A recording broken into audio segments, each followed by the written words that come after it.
door open work for them? Yep. Okay, it's 9 o'clock and we are commencing our February 2019 meeting of the Northport Village Corporation Board of Overseers. We have a quorum here. We have 2 people, Mike Lannon and Mike Terrell, on the phone.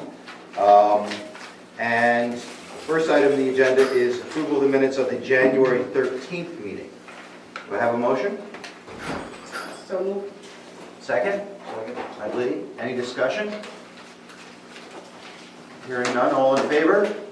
Aye. Yep. And I assume that's an aye with the people who are on the phone also. This is the part of our meeting where we take questions or issues from Bayside residents and meeting attendees. Is there anybody here who'd like to speak to the Board of Overseers at this moment? The answer is no. We have another opportunity later in our meeting if that occasion arises. The report of the President now. I have indicated here as a subhead Bayside Arts because at our last meeting, the Bayside Arts, there were people from Bayside Arts in attendance here, and they said they were going to be here this month to talk to us about the 2019 schedule and plans in terms of the infrastructure on the stage and all that, but they're not here right now. So I'll move past that. And now the report of the Treasurer. Mr. Treasurer. Well, good morning, everyone. Good morning. Warrants coming around. So I had sent you all out a copy of financials. January is always a sleepy month, so there's not a lot to talk about, but things are basically in pretty good shape. Our second closing is complete. Our audit will take place this coming Thursday and Friday. Once that's done, life should be pretty good, and I'll let you know how we shook out for the year. So new business really relates to the budget process. And you all have a copy of the Treasurer's report in front of you, but we've done a variety of different things over the years. We have tried to have individual workshops starting in January as part of overseers meetings. We have, and that's worked relatively well. Conceptually, it's been a good thing to do. From an executional standpoint, it's kind of tough to pull off. So this year is going to be a little bit different. What I'm going to do is I'm going to develop the majority of the budget based upon history and whatever input you have. Most of what we do is it's the same old, rinse and repeat, so it's easy. I would very much like to have the Safety Committee and Infrastructure Committee develop their own budgets. We've done that. Those are more complex. There may be things you want to do that we don't know about. There may be things where you want to spend more money or less money than you have in the past. And your groups are the ones that have the best visibility to that information. The seawall itself is going to be a separate budget discussion altogether. And I'd ask all the committee chairs to think about possible changes between this year and next year. If you want more money, need more money, or better still, need less money, please keep that in mind and get that information to me no later than June 1st. So the goal for this is to create a budget that is as specific as possible so that a budget line carries all the funds you need to do whatever we do for the village. That said, we'll have a contingency fund because none of us have a crystal ball that is absolutely clear. We don't know exactly what's going to happen, and it's always going to be that gray area we need to cover for. And keep in mind that I always recommend that we hold aside $5,000 in the just-in-case category for the things you just don't see coming. There is a budget workshop scheduled Saturday, June 15th at 8 a.m. So once I have all the input from everybody, put it all together in a budget, I'll circulate that. So we have a budget workshop, and if all goes well, that takes about an hour, just to look at what we're proposing compared to the current year. And then the following day at the overseers meeting, the overseers approve a budget to go forward to the annual meeting. Generally speaking, there have been no additional changes once we go through that workshop. At the workshop, there's been a little bit of discussion, but I can tell you from experience that if we can talk about any of the things that are sticking points before we get there, it makes that much smoother. So the mini workshop schedule is posted in the Treasurer's report, but on March 24th, I'd love to present some preliminary warrants for the annual meeting. Sunday, April 14th, I'd love to see a safety budget. And it's just a draft version, and it really looks at different things like police and lifeguard coverage. And I think the key is for the safety committee to take a look at that and just kind of figure out what they need and put it together. It's that simple. I know that we spent significantly more money than we had in the budget last year.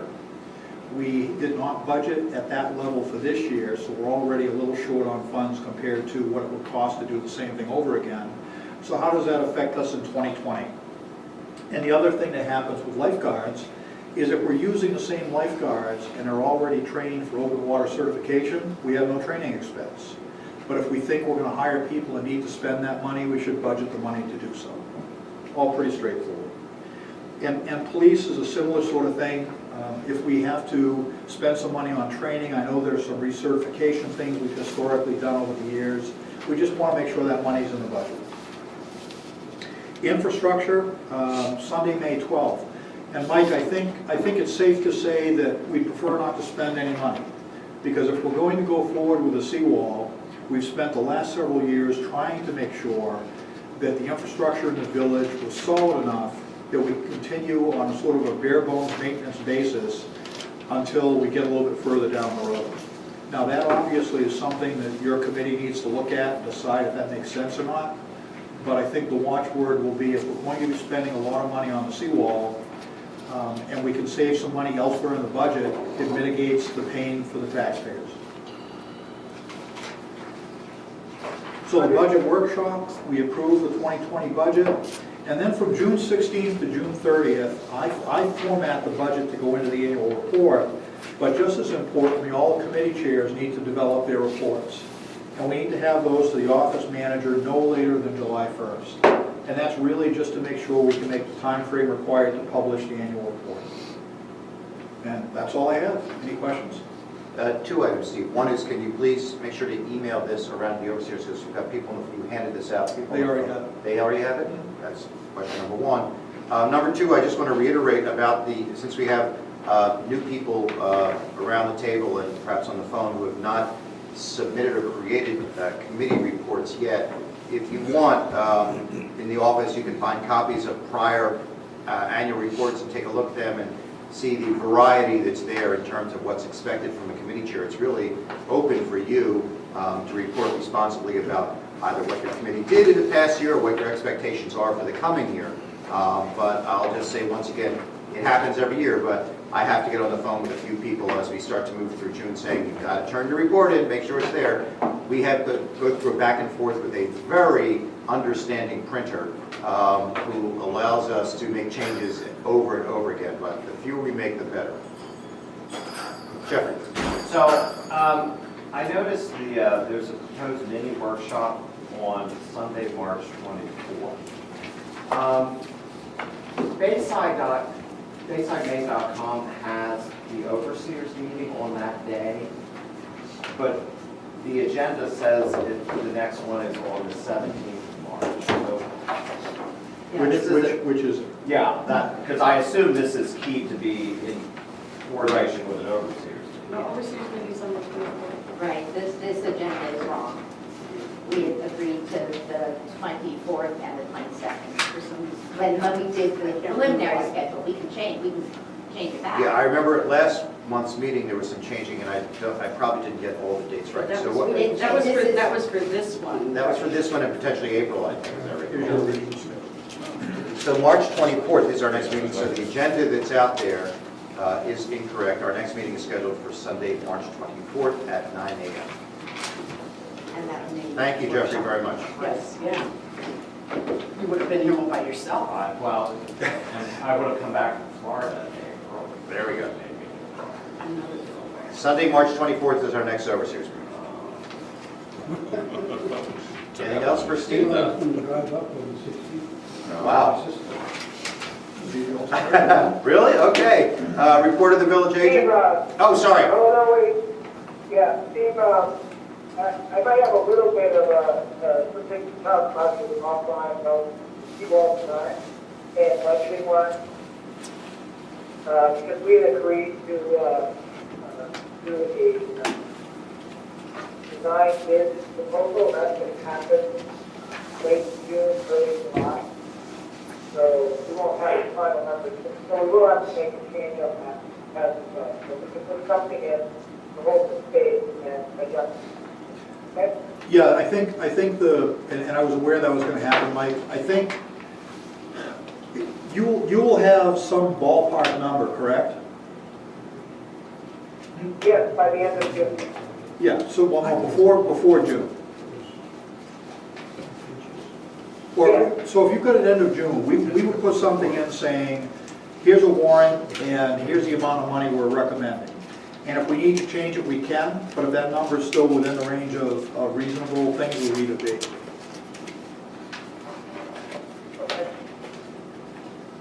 Any other questions from Mike Lannon or Michael Terrell for Steve? Just this is Michael. I mentioned it in the safety report, but I'll just say it quickly here.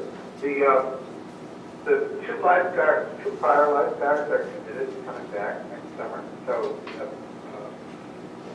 that takes that addresses the training issue. And Michael Boucher has prepared an analysis of recommendations from police and the things that we're going to review over the next 2 weeks. So all in the end. This is what we're going to do. And just to be clearer, I hope, this outline of the calendar that Steve is talking about for workshops is to anticipate the expenses in 2020, as opposed to what we're dealing with this summer. So when you just, for instance, mentioned the lifeguards for this summer and the training expense, but we need to project 18 months out. Well, of course, yeah, this has to do with the Exactly. lifeguards and training. We're sort of looking at the next season. Exactly. You typically hire lifeguards that far in advance. No. No, but Steve was just reminding us all that it's in the budget process. When we put together the budget throughout the next 4 or 5 months in anticipation of the warrant, we're really thinking 18 months out. We're thinking about next year, not this year. And it is hard. It's hard for you to do, and thank you for doing it. So Michael, couple pieces. So with regard to 2020, if you have a discussion with Evan and Mackenzie, and they both indicate they're coming back next year, then I don't think you worry about that expense. If one of them says, no, I'm moving to Tahiti, then I think you have to plan to budget. Yeah, our goal is to sign them to a 10-year contract. Excellent. And then part two relates to 2019. As I mentioned before, the budget as originally written may not have enough money to cover the kind of police coverage you'd like to have. And that's fine. All you really need to do is propose to the overseers spending above and beyond the budgeted amount that could come from contingency. And they would in turn decide to approve that or not.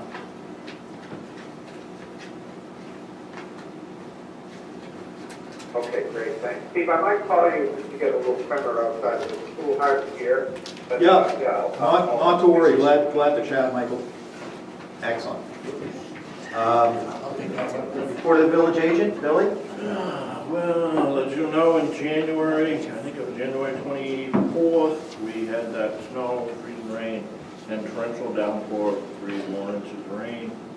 We had three washout roads. Very good. I had to call in a bulldozer to fix 3 streets back in January. I haven't got the bill for that yet. I don't think it's going to be too bad. Griffin Street I'm was... sorry, I'm not hearing anything. We're moving the phone towards you. There we go. Griffin Street was the worst street. Crowborough was the second, and we had some problems on Main Street. So those are the 3 streets that we had to bulldoze because we couldn't get no gravel, so we had to do with what we'd done. So coming up, in the spring, we're gonna have to do, we probably won't do nothing on Cove Road because of what's gonna be going on that road. But Main Street and Griffin Street, we're probably gonna have some gravel hauled in and stuff to get that back up to somewhat of a road because of that storm. Then I've been made aware by the town that they're in the process of their trash contracts and their recycling contracts. At one point, they talked about there might not be no recycling. There might not be no throw everything recycling. or they might be single stream recycling, but they may be some type of other recycling that only takes certain things.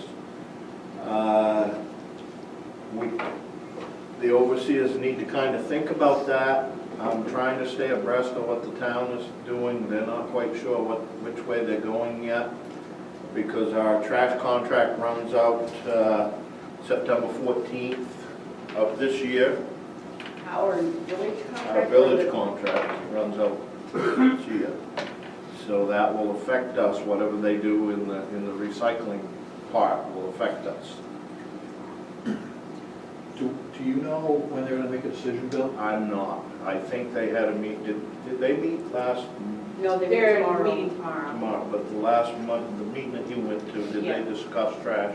They did, yes. They hadn't quite made a definite decision. They were looking to actually put it out to the townspeople as to what the townspeople wanted. Because the current contract that they have, I guess the price is going up significantly. And so they were looking at different options. And they definitely are going to have trash, but as far as what they're going to do with the recycling, they're not sure. So that's why they were going to have, I think, a public meeting to kind of give the options and see what they want to say. Judy? This is a perfect example of where our liaison is a helpful piece of the puzzle. If someone could sit down and talk with the selectmen about the village piece of that puzzle sooner rather than later, and separate from the public meeting, because it will influence our own bidding process that we would have to get underway very quickly. Obviously, with the weekly roadside recycling, that adds to our costs, but it also will affect our costs if we don't have a recycling option, because then people will dump it in the regular trash, and that's going to cost everybody more money. And it might be a good time for us to think about whether our own villagers value the weekly and the bi-weekly trash pickup. So I guess that's my way of saying, you mentioned that there's a meeting tomorrow. Are you going? Yes, I am. Thank you. So Vicki, it would be great if you can report back to us in some way in terms of what you learned. So did you repeat what you said? They just asked, they asked that somebody go to the meeting tomorrow. Mike, so this is Vicki. I'm gonna go to the meeting tomorrow and try to get a handle on this and report back. I'll send out an email as to what happened at the meeting about the trash issue. Judy indicated that whatever they decide will affect the village monetarily and also as far as what trash we have the convenience of pickup with, I guess, right? I recall that we had, Right. I think we questioned the villagers on this issue about a year and a half ago. There was some sort of informal survey done. 5 years ago. 5 years ago? Yeah, Feels more recent than that. yeah, well, because Did it people is- want trash pickup or not? And the answer was yes, essentially. Yeah, and it would be interesting if we asked the villagers the same question with, knowing that it costs $19,000 for the 3-year contract or whatever, are you in favor of street side pickup? And then the second question, knowing that it costs that amount of money and you won't be able to recycle, or you will be able to recycle, you know, what the options are available to them. I think generally everyone would answer, hey, if the convenience is offered to you, would you accept it? Well, most certainly. If you tell them there's a cost associated with convenience, do they want it? What is our annual contract with our people now, do you know? 19 or 18? Oh, so that's ballpark. Okay, ballpark. Yeah. 18 and 19. Okay. Billy, silver floor? Okay, just as a thing, In general, recycling costs are way up, so I would say we're looking at something like a 50% add-up in the recycling bill this year, because there's very little money. I think Mike said there's essentially they're looking at a 50% add-on to the current fee. Right, that the general industry information says that, but we don't know what they'll be offering. Right. Thank you, Mike. the lawn care, you know, doing the parks and things, that contract runs out in October of this year too. just kind of keep in mind, not quite so worried about that one. If there's any problems that you've seen or had, or any issues with what we are currently doing in that contract, if we need to change that contract a little different or whatever, just kind of, you guys kind of think about that a little bit, so when we get closer to that, we can draw up a new contract for the coming season on that. So Billy, we don't have to go out to bid on that, we can extend the current contract? No, we have to go out to bid, but that one's in October. I think, if I can, I understand you saying, if you see issues, let's work it into the bid so that we can resolve those issues in the Right. future. Right. If they don't mow often enough, if they mow too often, if they forgot some ditches. Right. Because you do have to keep pretty close tabs on them, because it depends on who they got doing it. Certain things slide, certain things, you know. My job, I have to keep close on it. Other than that, I got a bunch of things going on here that I've been working on just because of the waterfront safety thing with the dock. Some of the things that they've been discussing, but I'm not going to get into that, but I've been working on some price scenarios for certain things that I've heard that we're seeing. I haven't been available because Saturday is my day off, and all my stuff happens on Saturdays and Sundays if it's not stolen, so it's hard for me to make those meetings at this point. But I do appreciate you sending everything to me, so you guys keep me on. You overseers voted and approved, I believe in January, to go ahead for a ladder on the, what we call the bad boy float, the outfloat, and a ladder that doesn't go all the way to the top on the dock. I've researched that, I've got prices. I still, myself personally, I have a few issues with that ladder on the dock part, the installation of it, the ice sheets and the ice flows, and how that's attached to the dock. I still have a little issue with that. Plus, one of the issues that I have is, yes, it's nice to get a hold of something if you fall in between the dinghies and you can get to the dock, but what are you going to do? You're going to get on that ladder, you're going to hang there and holler for help, and if nobody comes, what do? You got to get back in the water. That's just my issue.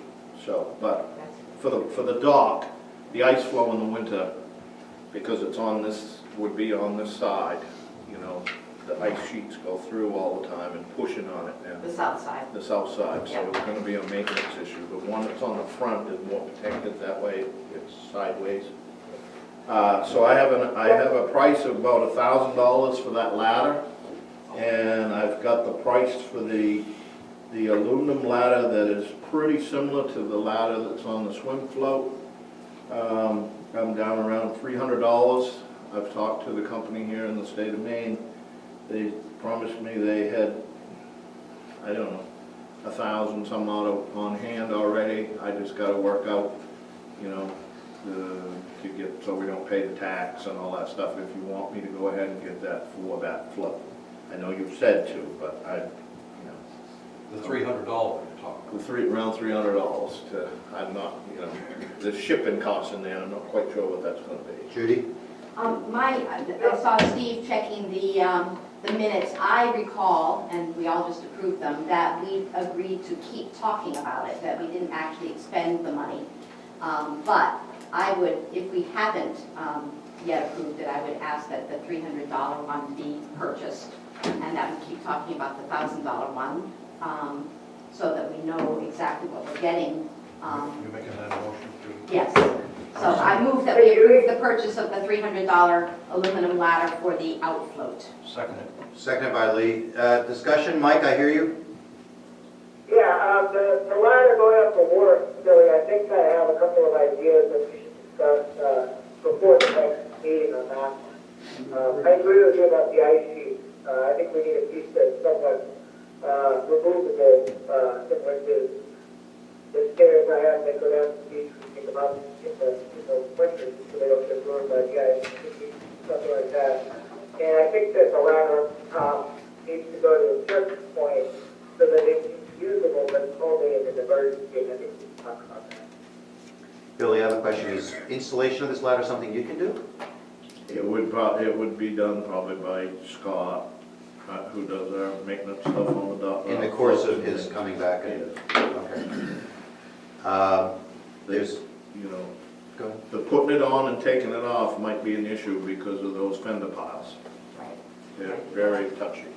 So we gotta, so you would have to discuss that more if that's what might. Yeah, that's what I'm saying, so we can discuss. Okay. Discuss that more. We don't Or want a ladder purchase two and just have for one people. ready to go if the first one gets smashed. Then it's not there the day you need it. So there's a proposal to purchase one ladder for approximately $300. Any further discussion? All in favor? Aye. Aye. Unanimous, unanimous, thank you.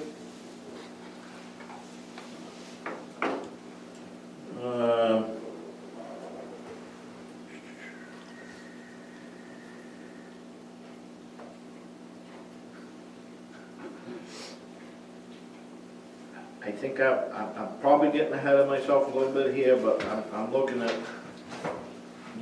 I try to do some of these kind of things when I'm not quite so busy. I know this is a thing in progress. Some of the things I've heard, do we need to get some type of an idea of cost from our dock engineer inspector on some of the things that they have discussed with possibly adding to the boat float to the dock? Do we need to get at this point, or should we wait until later on? Until they hash it out a little bit more? I know you guys haven't heard all, Yeah, I would wait until we hear and give our 2 cents. I agree with that. I mean, I think it's a moving target at this point, and I would hate for you to invest too much time in something. Well, it wouldn't be too much time at this point, it's just trying to find out from the engineer what he's gonna cost. I believe he probably is just gonna cost us an hourly wage to look at it and think about it. Yeah, I think that, and we can talk about this more when we get down to this part of the agenda, but what we've tried to do with the Waterfront Safety Committee is to look at short-term solutions for the upcoming season, which really involve people understanding the rules, having some form of a permit process, having a definition of what a dinghy is.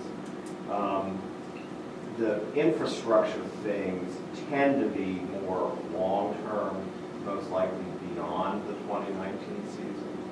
But again, we've only had 2 meetings.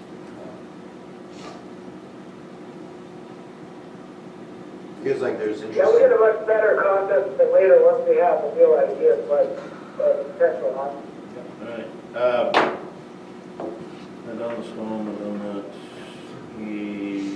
Just one thing I had that I just was gonna throw out there, I know this is part of the safety committee thing, is, I believe you should look into an inexpensive computer and wireless printer to put into the policeman's office so he has access to a printer. That's first I've heard of that. That should come up through the safety committee. But I'm just throwing it out so the safety committee gets it. Yeah, thank you, that's the first I've heard of it too. The only other thing that I have here, and Judy will probably present that to you when she's doing the utilities, so I think I'm outside. We can do it now if you want. It's, the Utilities Committee reviewed an application for a disconnect of a sewer, which will also be then a reconnect. It's in the context of the renovation of the Parslow home so that it becomes a year-round home on Main Street. We looked at it, we approved it. So I would make a motion that the president of the overseers of the board be authorized to sign the application as approved as recommended by the utility trustees. Second. Second by Lee. Any discussion? Hearing none, all in favor?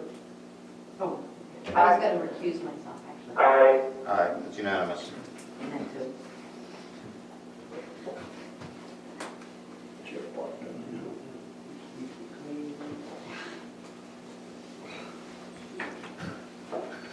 Now, John, I have a comment more than a question. Mm-hmm. So, this is really the first winter in a long time where I've been here a Yes, lot. it is. This is the first winter in a long time where I've been here quite a bit, and I have to say, I continue to be amazed and impressed at Billy and his team's ability to move snow around. And dirt and sand. And dirt and sand and all of it, but you know, we were here the Martin Luther King weekend when there was like 10 inches of snow, and Main Street was in better shape than Route 1. I mean, so, we're impressed and thankful. Kudos, thank you, Billy, and your team. Thank you for saying. Next is our report of the office manager, and I believe it's since our last meeting that we have learned that Amy Eldridge, who's been our office manager for quite a while, not only will be moving on, but has moved on. Although Amy is here with us today, she's filling in temporarily while she has a new position with the town of Northport. And it's, how many years have you been with us, Amy? 2.5? It feels like 20. I think it's been a long time. And on behalf of the overseers, we have, well, step up and come on camera. Come on over here, Amy. It's worth it. It's worth it. Here. Yes, now they'll see you. Okay? This is Amy. Most of you know Amy because you deal with her throughout the year when you come to the office. And the overseers have a card, a thank you card, and because this is Bayside, a card is only one thing.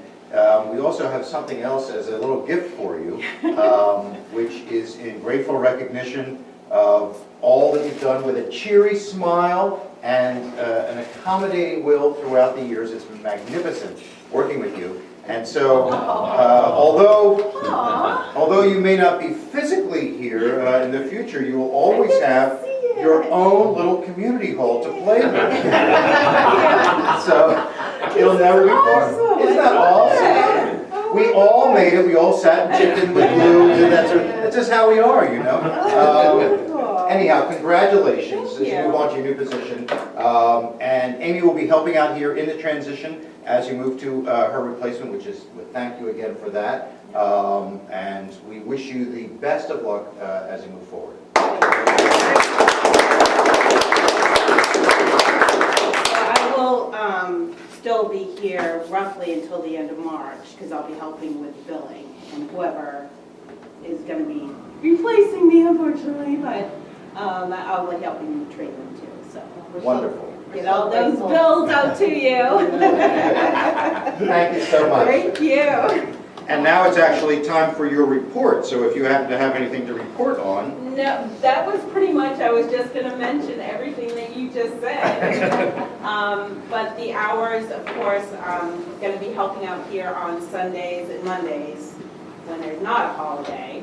And, you know, just catching up on those emails and phone calls and stuff. So if you call during the week and you get the answering machine or bill, that's why. So I probably won't be able to catch up until Sunday. Right, and if anybody is here, they'll see a sign on the door outside that says Sunday and Mondays is when the office is open. So thank you very much. Thank you. We'll move to committee reports. I think it was last month that we moved tree planting to the front. It seems like they're still there, so. Nothing, no trees for the, until spring comes. We still are waiting to have the tree pruned, but they're waiting for the weather to change. Judy? So I noticed that one of the checks that we just authorized was the one for Lerman Tree Service. Yes, So that's for work they did. that's work they did January, in December. auditorium park. Okay, thank you. Yeah, in December. And it's great November, to December, yeah. have you so on top of things. Thank you. Communications Committee, Judy? Nothing to report. Finance Committee, Judy? Nothing. We have the best treasurer in the world, so I'm not. I agree with that.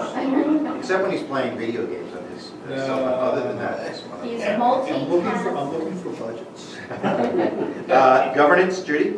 I reported last month that we're into the survey phase for the Do You Want a Bigger, Better zoning ordinance, and the committee members, the way I tasked them was to each give me 5 questions, and I got my final input yesterday. So that will be crossing your screen thanks to Danny Webster. And you will all get input. We're mindful that the loud voices are the ones that are perhaps the most interested in the issue, but it doesn't mean that the silent voices are not interested, which is why the public hearing piece of this is important. We don't want anyone, and we'll try to make this clear with the preamble to the survey that we're sending out, that this isn't your last chance to talk about the vision that you have for the village. It's your first chance of many. Am I still on the governance committee? I haven't received anything from you, that's You why know, I did say you it. change email addresses? No. Okay, because something bounced back. Okay. And then I told you. Let's talk Yeah, about we'll that. talk offline. I do the same. Infrastructure Committee, Mike Lannon. Yes, Dan so, and at the last meeting, we discussed the two-wall design and a little bit of a change in approach. The original approach was that we had approved the investment because it was the most cost-effective based on the central reports that we had. After multiple meetings and further discussion, input from villagers, at the last meeting, we decided to take a design to a certain level so that we could bid out both the investment and granite wall option. And I have been going back and forth with the engineer, and I have come up with a budget that fits within our current budget, get us to a 50% design with a pretty substantial geotech report, engineering report. I believe the design will actually be further along than 50%, but one of the sticking points was the concern with liability of being designed too far, that then someone else is going to finish, was going to have too much of their fingerprints on it. So we agreed upon 50% at the level that once we have the geotech done, we should be able to get real cost of what they think it would be to design, bid and build, finish the design, bid it and build it. And then at that point, I'm going to put it into a design build package that we had talked about.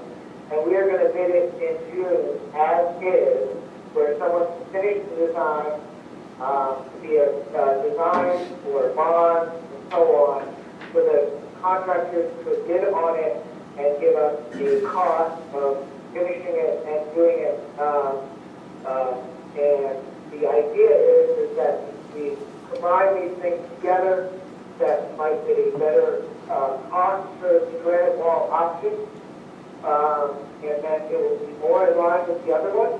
So we will bid it out, and we will have some good estimates for Steve to put in the warrant at that point, but we will have to potentially adjust the warrant if it turns out we get a bid and we negotiate it, we actually have contracts to change it to that particular option. So we're going to have 2 pathways. One is we bid this out, we get an acceptable bid, we take that to the annual meeting. The second is not get a favorable bid that we find that finishes the design and it's better than what we have at 50%. And then we would take those costs to the annual meeting, and I believe at that point, we will have a granite wall option that's significantly more than the investment option, and then we need to present those 2 alternatives so that people can decide whether they want to spend significantly more money for a granite wall, which will be more stable and last longer, or if we want to go with the investment option, which will be less money, but still stable and still will last for some period. So Mike, this is John. From what I understand, you said your intent is that after bids go out in June, that we'd be able to come to the annual meeting with a choice for the attendees, which is to vote on either the revetment or the granite wall design. Is that correct? There's a step before that. If we get bids in and we find one that's favorable, we would probably make a decision to take that one design, if there's one that's much better than the rest, to the annual meeting as a step alternative. If we don't get that, I think that's when we're leaving it open spot. Because my thought process is, and based on what we talked about, is the reason for this extra step of the design bid package is that the bidding of this in this format will give us the cost so that when we get a granite wall option, it won't be significantly more than the investment, and therefore that would be one that obviously is expensive. If we do get a couple bids and they all make sense, and they are, the costs are vastly different, then we would take it to the public meeting and let the public decide about whether we want to spend more or less. I hear what you say. My only note is that if people who are attending the annual meeting are in the position of having to choose between two options, or perhaps however many options we have, there would have to be a bit of public education in advance of that, so that people walking in the door do what they were expected to vote on. I don't think people can be expected to attend the meeting and suddenly make a decision like that. So, but that's a bridge we'll cross when we get to it. I'm just... Actually, John, I have that worked out. Okay. The cost we have to do what they're going to do is less than the full budget that we have, because I'm saving, I'm going to have for meeting budgets from them when we get further along, because it will depend on what we get back for bids, on how we structure that public meeting. So I didn't want them to bid on that yet. They're just going to do the design portion of it now. And then we would have a public education meeting either way in advance of the annual meeting, if you don't want to take up all the time for the annual meeting. Right. Discussing it. So if everything works out, Mike, when would we actually start on this? The plan to do this is to, we will have, assuming that this contract's finalized, they're going to start the boring and the geotech analysis in March. They should have a geotech report in April. They should have a preliminary design set for us to review in May, and then their final deliverable in June. So in that May to June timeframe is when we'll have the cost to proceed. That will get us to this information that we will have, then we will do the bidding. That bidding will occur in July, and then we will have an opportunity to decide very quickly about which way we're going to go for this annual meeting. And then after that meeting, then we will put together the final package for the finishing the design, gathering the bond, and the construction would occur in the fall of 2020, when we talked about it before. Judy? I'm concerned about, that's a very tight timeline, but not tight enough for us to get a warrant article on this year's warrant for the actual plan. You just said that we'll get that final bid packet together in July. The warrant has to be completed and published pretty much by the middle of July. So it sounds as though, despite your rigorous efforts to work tightly, it's not going to get the actual proposals, as opposed to the hypothetical proposals, before the villagers on the second Tuesday of August. So, I think, Judy, that if we get a proposal from them that's acceptable, then we would have the cost for this meeting this year. If we don't get the bid, the design bid, bill package that we're bidding as acceptable, then it will, we will approve the right solution that people want. In other words, do they want to spend more on this other cost? Do they want to spend less on the, and then we will move forward with that and for the next. Hey, Mike, it's Steve. I'm going to send you a note requesting some information, just to help me draft some warrants. Judy's correct that we can't get the warrants done in time for the annual meeting booklet, but we did supplemental warrants last year and could do so again. So I think we can get warrants included. And if I understand your plan, once I have the information from you, I'll try to summarize everything that we can talk about at the next meeting. Yeah, I mean, I plan, Judy, that while I'm waiting for the report in June from the engineer, that we can very dispatch. So as soon as we have it, it's going to go out. There's going to be no lag for us getting that. And the notification, that can all occur while the design is being finalized, between their view set and the final. Steve, you have a follow-up on that? So, Mike, I have questions about the public meetings. When do you envision trying to do those? I envision that we're going to be doing that in the middle of July. Thank you. Middle of July, is that what I heard? Yes. Okay, thank you. Judy? So what I'm not clear on is your vision for how one design might rise to the top prior to the annual meeting.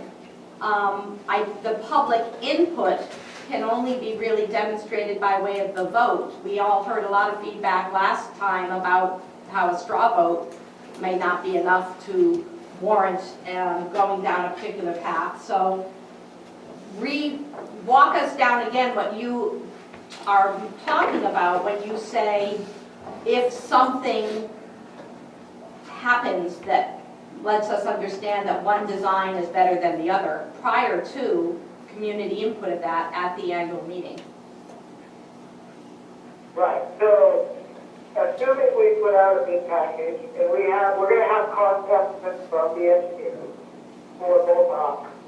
And assuming we put out a bid package and we get a bid back from somebody who meets all the criteria of bonding and the design and has a much more reasonable cost than what is in the estimate, that's how we will know. It'll be obvious. Otherwise, we'll just take two options again to the meeting. So I agree with you that when we have this public meeting, we can have a straw vote and if we want to discuss it. But the main point is to get all the information out at that meeting. And then at the annual meeting, we would be voting on one of the two options and the cost associated. Jeffrey? So we would. Go ahead, Mike. Go ahead. A quick question. So you've laid out a process here this morning, kind of orally. Do you have a written kind of timeline or flow chart that says we do this, and then if that happens, we go in this direction, and that lays it out? I'm getting a little bit lost in the process. Okay. I just think it would be helpful for us to be able to, particularly in the intervening months. So I think that's an excellent request. Mike, if you can, before our next meeting, assemble a timeline with the various go, no-go options on it so that we understand what's at play, and we would have that to look at before our next meeting. Jeffrey? And then just a follow-up newbie question. Who's actually on the infrastructure committee? Lee, Dick, Mike, Right. Okay. Billy. Okay. Bill Crespi. Bill Crespi and Rock and Art Paulman. And this, the reason why I haven't provided the scope of work yet is I still need to send it to the infrastructure committee to have them take a look at it. They just sent it to me today. Got it. Thank you. Vicki? This is just a comment. This is Vicki. This is just a comment of what I've seen happen, and I would suggest considering the possibility of when you have your community forum, that you schedule two. What I see happen is people come to the village meeting, and then they leave, and there's lots of talk, and people get all upset. So my suggestion would be that you schedule two. One, and then the second to take care of all the scuttlebutt afterwards to avoid what we've run into here, if that's possible. And I would consider evening versus daytime, weekend versus weekday, based on our knowledge of what happens. I think July is the great month to do it because there's more people, and the other one was in May or June, and one of the criticisms were a lot of people weren't here, but that is my thought. Good point. Anything else for Mike? You know, Vicki, do you envision that we would have the engineer at both of those meetings, or the follow-up we could just sort of have ourselves? Is that your thinking? I think I would leave that up to you. You know, I was at the meeting where the engineers were last spring. It was very informative, but I find your explanations extremely understandable, and your way of fielding questions. I would leave that up to you and your committee to decide how they want to do that. Okay, great. Anything else for Mike? I Mike had is, one point, this is Michael. I wondered if there was an opportunity to, once you have that time that what Jeffrey's requesting, can we summarize sort of the status of things, you know, kind of maybe 2 or 3 paragraphs, and put that out on BaysideMaine.com, you know, so people at least have a sense of where the boundary ball is now to prevent, you know, misunderstandings and disputes. Yes, yes. Actually, I've been under the direction of the president to do that, and I've been waiting until we had this finalized, and we had this new wrinkle of putting a separate big bank account. So I just wanted to make sure it was set, and that was the plan. Yes. right, and Mike, if you need wordsmithing on that, either Judy or I is happy to help you. Right, I was send it to communications, I think would be helpful. You're head of the communications committee. No, I know, That's why I was just responding to my buddy here. I was actually wondering if the Judy or I is. I was working on the verb there. I think that's correct. Either is. Anything else from Mr. Lannon? Only that, in March, I do plan to get together with Billy, not on Saturday, and go over some of that vote stuff certificate. Great. Steve and I had talked about that earlier. Good. Will you be able to attend our next meeting on March 24th? Yes. Great. Is that it for the infrastructure committee, Mike? Yes. Thank you. Utility committee, it says David Crowfoot, and we actually have Dr. Crowfoot here. Do you want to speak, or Judy, or? No, I'll let Judy speak. We met on Friday. We had 2 components of our meeting. The first was a 1 o'clock meeting with Dorigo. As I mentioned last month, we had received notice from EPA that they had finally approved our license, which had expired 2004 or so. Not because of anything we had delayed on. All our applications are timely, but apparently they don't work real fast. As a consequence, we need to do substantial upgrades to our building and to the manner in which we do testing.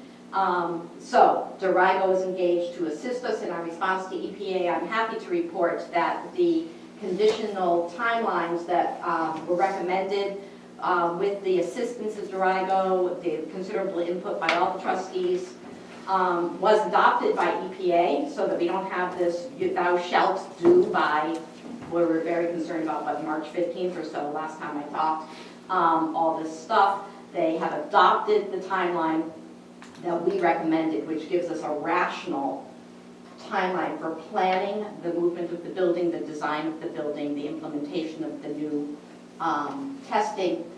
all of which Dorigo is helping us on. The second part of the committee meeting started, of course, at 2:30, as they always do.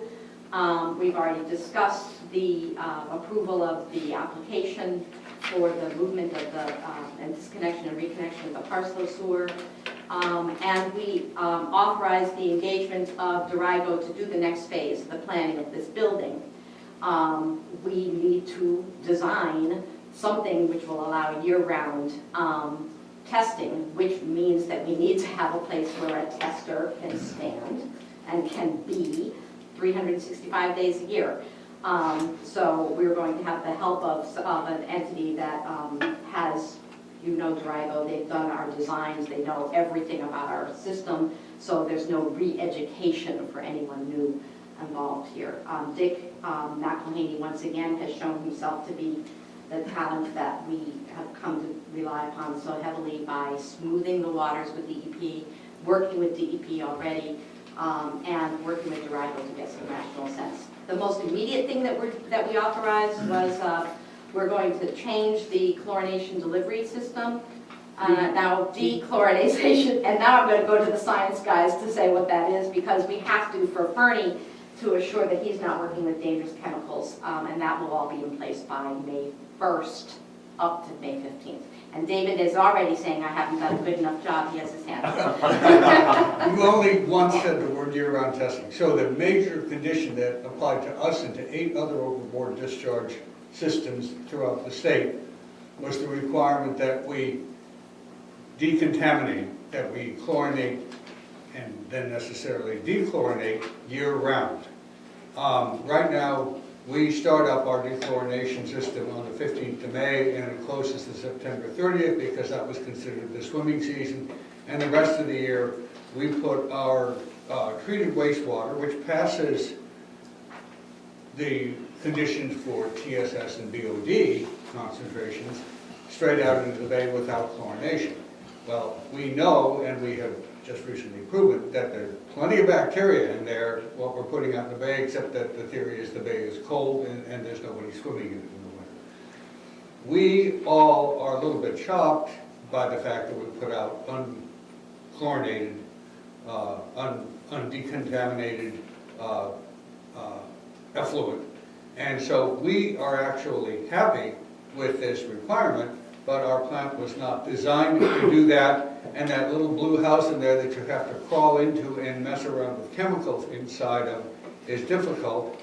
And the dechlorination chemical that is used, which is sodium bisulfite liquid, gels at 40 degrees. So even when he starts it up on the 15th of May, it can gel up and completely mess up the system.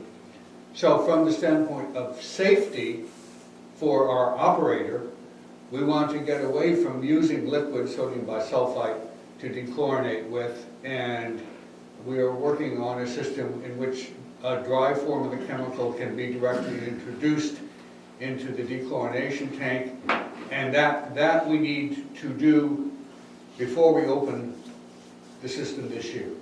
So we backed off on one program that we had been planning to rehabilitate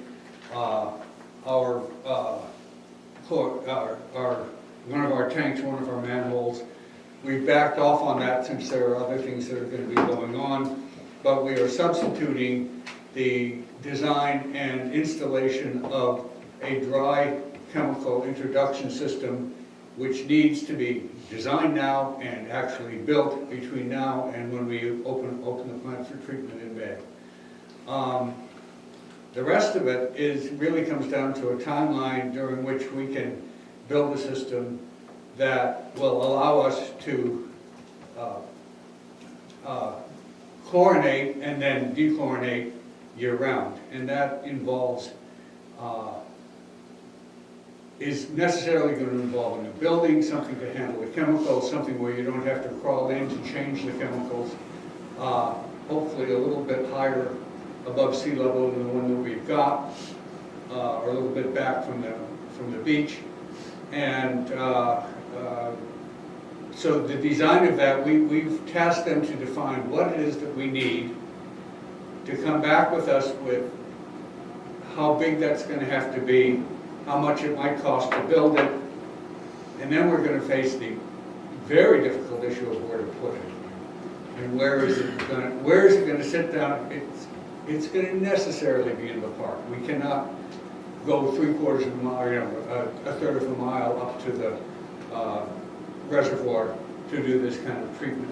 It's gonna have to be somewhere in the park, and so the question that's gonna arise is a political question, is where can you put this in the park where it is safe, where it is not going to destroy everybody's views? Is it going to be a building above ground, or is it going to be something that we put semi-underground and grow grass over the top of? And those are going to be the decisions that we're going to have to make, and that we're going to have to, I wouldn't say sell to the people, because within a year and a half, if we don't have this built, we're going to be fined big bucks for not, this is a consent agreement. Judy? Well, Lee might have a question that I could. Lee? When you design this building, I would assume that probably having it partially underground would lessen the need for trying to heat the thing, because you're going to have a building that somebody's going to be able to stand up in. And Yeah. just from experience on my farm, anything that's above ground, when the wind's blowing 50 miles an hour and the temperature's 0, freezes. Doesn't matter how well you insulate it, it freezes. Yeah. The conversation at the outset seems to be focusing hard on getting as much below the surface of the earth as possible, while the operator can still be safe in the building. In terms of finances, obviously buildings cost money. That's why we want to have it as big as we need, but no bigger. The good news is that through some very rigorous management of the funds for the sewer department has some reserve. We don't want to eat up all the reserve because you may need it for something else. So we will be looking at the design, trying to make it as small as necessary, then looking at the expense. We may have to come to the villagers to authorize borrowing if our reserves aren't sufficient. And because, as David just said, we have a timeline that if we don't meet this expanded, I think we go to 2020 on this timeline, then there are fines that kick in. So that is a priority now that we need to attend to, so that we can all use our septic system in a way that is compliant with the consent agreement that we've entered. That's why Dorigo stepping up so quickly has been very helpful to all of us, because they know what we have already. There's no education process. The good news is, part of the report here is that, of course, in the meantime, our system is working just great. And with the good help of Fernie and Billy and Dick, we really have some wonderful employees making sure that when we're not around, it's still operating. Jeffrey? So just a question about communication. So have we given some thought to how we're going to start to communicate the need for a different kind of structure, which will necessarily be in the park, to the broader community? That was a topic of conversation at the meeting on Friday, and there will be opportunities for the community to engage. But I think central is to first see from Dorigo what it is they're envisioning. If we said, my personal view is, we said we have to build a building in the park without a picture of how small we hope it can be, we'd be inviting trouble. The fact of the matter is that we have to build something, and we are all focused, because we all live right here, on making it something that we don't really. And is there kind of a multi-step education process, so that from a villager standpoint, to understand the relationship we have with the EPA and the new agreement we have with the EPA? I mean, I think as residents, if we can get our head around, this is being driven by bigger entities, and we're being put in a position where one could argue we're going to have to do the right thing, but we're not in total control of this. I wonder if there's sort of a multi-step process. So when you get to the next step of, oh, by the way, we're gonna have to put some kind of structure in the Right. park. Right, right.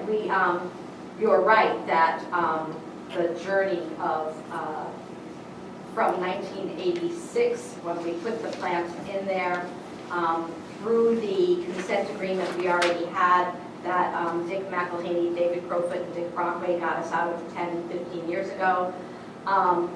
That journey is one that needs to be, people need to be reminded of, because we do have people who have not been around for that 30, 40 years that we've been shepherding a very important piece of our lives through here. However, unless people want to just arrest and stop all natural functions such as defecation, we have to abide by the permit that has been put on us by the EPA, and we actually agree with the goals of it. But we have to abide by it, and if we don't, Right. But people, Jeffrey's point is a very good point.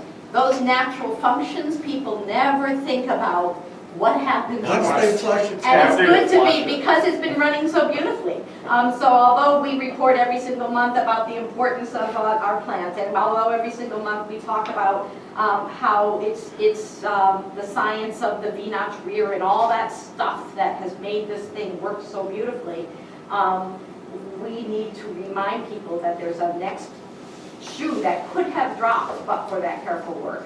And if you do so, we're primary treatment. If we said, oh, well, that's really crazy, let's just go to secondary treatment. Well, the cost of secondary treatment would be equal to our entire annual budget for the maintenance of this, past that, even if we could do it. So it is inevitable, but we ought not to continue to assume that it's something we can do. Yes, Steve? Yeah, so I guess that's a follow-up to what you just described. Over the past several years, there have been many discussions that there will come a point in time where secondary treatment will be required. Is that I would say that that's not necessarily the case. I think we demonstrated to the DEP that if they bought and paid for and built us with grants a secondary treatment plant, we do not have the critical mass of users to be able to run a secondary treatment plant. A secondary treatment plant treats and discharges everything it receives that day. It is highly mechanical. It requires much more personnel, much more energy, much more, and you've got 240 users.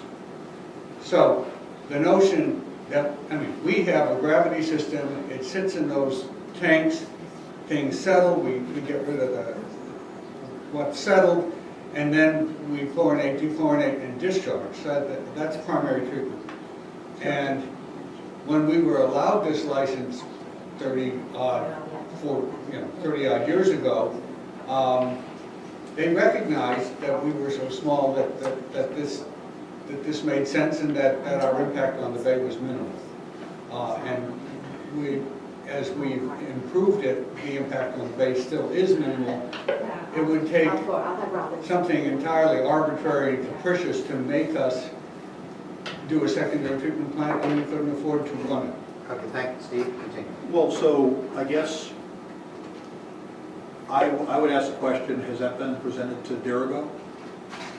Is the information you're presenting now current within the past 6 months? In what sense? Yes. Costs, process?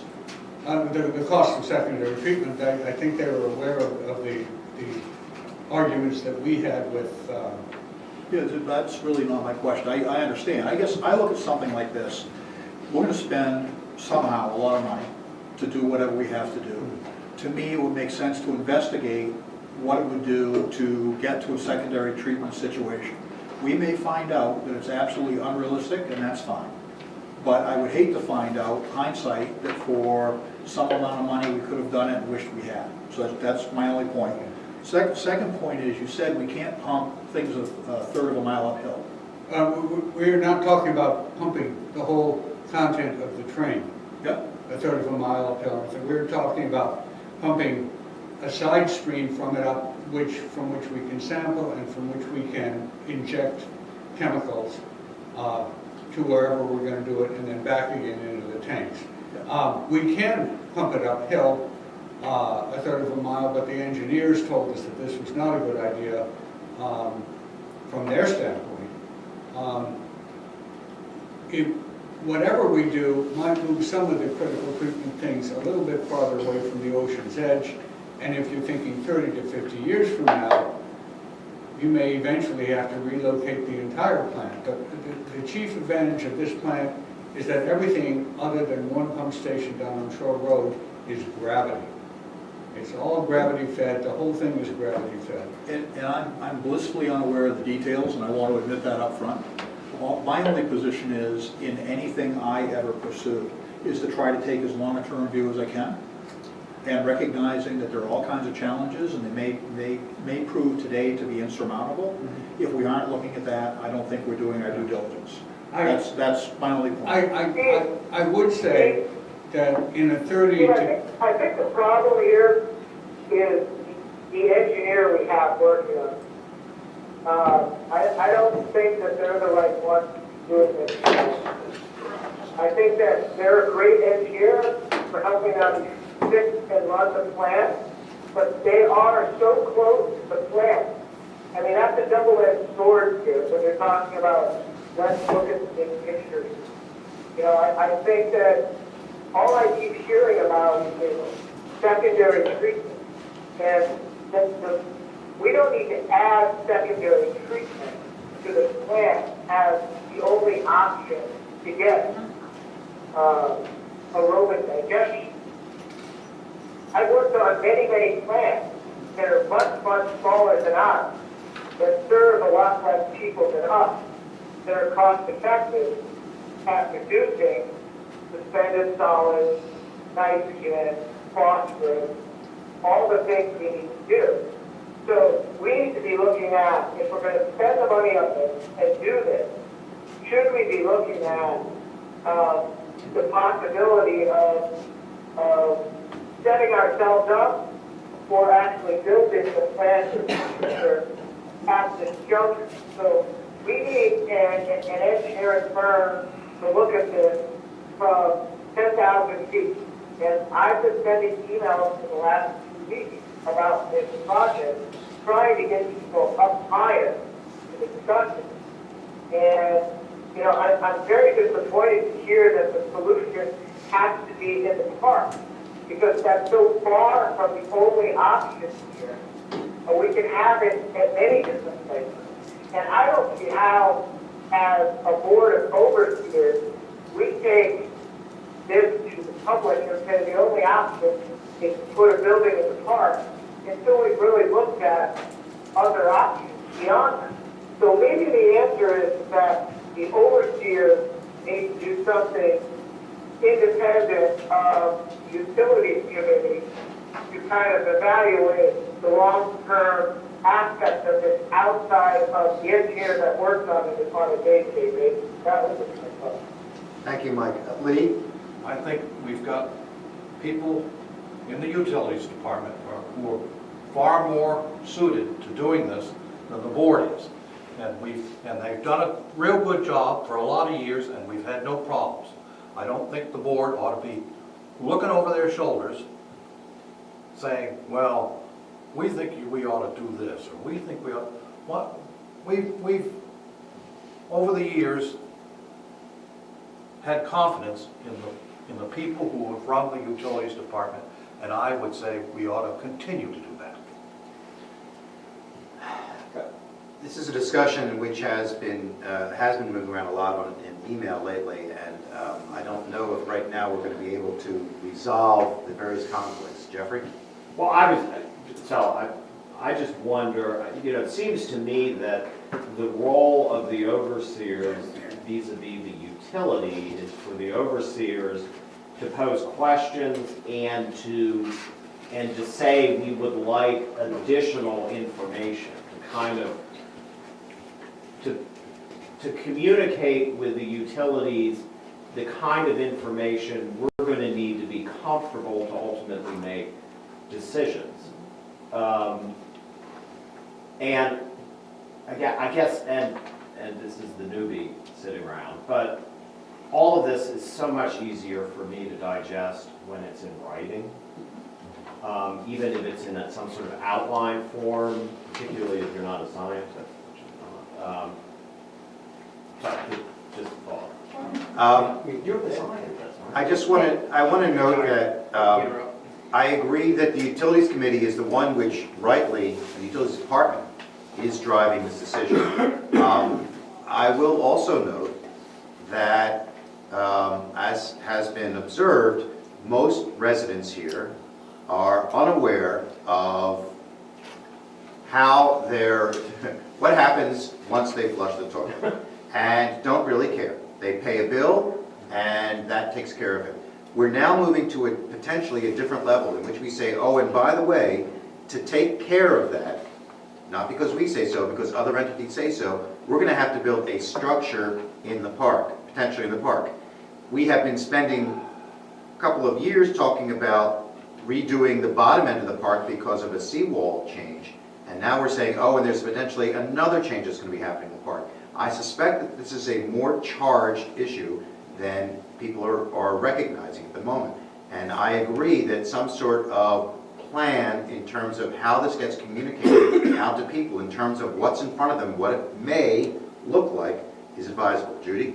I would just emphasize that, yes, it's a very charged issue, and that those who still bear the scars on their backs from when the little teeny blue building was proposed are very sensitive to that possibility of things getting exaggerated and becoming fraught with worry. And so this Utility Trustees Board is equipped and prepared to be candid, complete, and thorough in their evaluation. One last comment, Dr. Roper, then we're really going to keep it here within the overseers, if that's all right. I would say one other thing, and this really has to do with notions of long-term and secondary treatment and different forms of treatment that we have to consider. It may seem to you like this is a long time frame to have half a year to figure out what we're going to do, and then building in the fall of 2020. That's an incredibly short time span. There are only 2 annual meetings between now and then, and whatever we do, I actually consider this to be a relatively small project. I hope it's not going to cost more than what we actually have in our bank account. But I think it's a small project. It's not a major redoing of our primary treatment system. But the time constraint that's on us and the consent agreement that are on us make this, I won't say it's minor, but I still don't think it's a major recasting of how we do our sewer treatment. We barely have enough time to get it done. And I don't disagree with the notion that we should be thinking of what we're going to be needing to do in 10, 20, 30 years, especially if we get the global warming and the seawater rise that we may well get. I mean, those are all serious things that we have to be thinking about. And even recasting how we do wastewater treatment. But what we have right now works and meets the standards, and we're tweaking the system to allow us to do it year-round. Vicki? I just want to say, I missed the reason why this has to be in the park as opposed to someplace else. It's Is there a reasoning for that? what we anticipate is, because we have this year-round testing component, which wasn't in the old permit, we need to get what we test away from the little blue building to a safer place to test it year-round. It needs to have a certain temperature, you need to be able to stand up in it, OSHA will be a piece of this. So what's the shortest distance we can get the things that are collected in the septic tank to someplace else so that it can be tested? So are you closing down the little blue building The then? little blue building will still be essential because that's where the trains are, that's where the tanks are, all underneath the ground there. So, I think eventually the little blue building would be decommissioned. Down to earth, full view of what happened. The 10,000-foot view of what happened is, we waited for 9 years for them to come back with some requirements for this purpose. They did, they added things to it that would require us to make infrastructure changes. And when we discussed the possibility of pushing back on any of these infrastructure changes, we decided that we couldn't do that because we didn't want to risk the permit. And I totally understand that. But the 10,000 foot view here is that we have no control over the new requirement. We're going to invest the money in it, and in 5 years, this permit will be up for renewal again. And if they come back with newer restrictions or different restrictions, we're going to have no recourse other than to accept those. So we really should be looking at what is our long-term strategy here outside of what do we need to do to comply with it. Definitely have to move forward as quickly as possible to meet the schedule that we luckily had extended. But at the same time, is what we're going to do that, fitting in with what are the long-term things here that we don't have any control over that may come up, that we have to sort of consider. Are we spending money that we might not want to do in that manner when something comes up down the road? Mike, that's a very good idea. I would suspect that you would allow us of the Utilities Committee to wander along in the darkness and do what we want to do, and perhaps you could spearhead that activity as to the 10,000 foot view.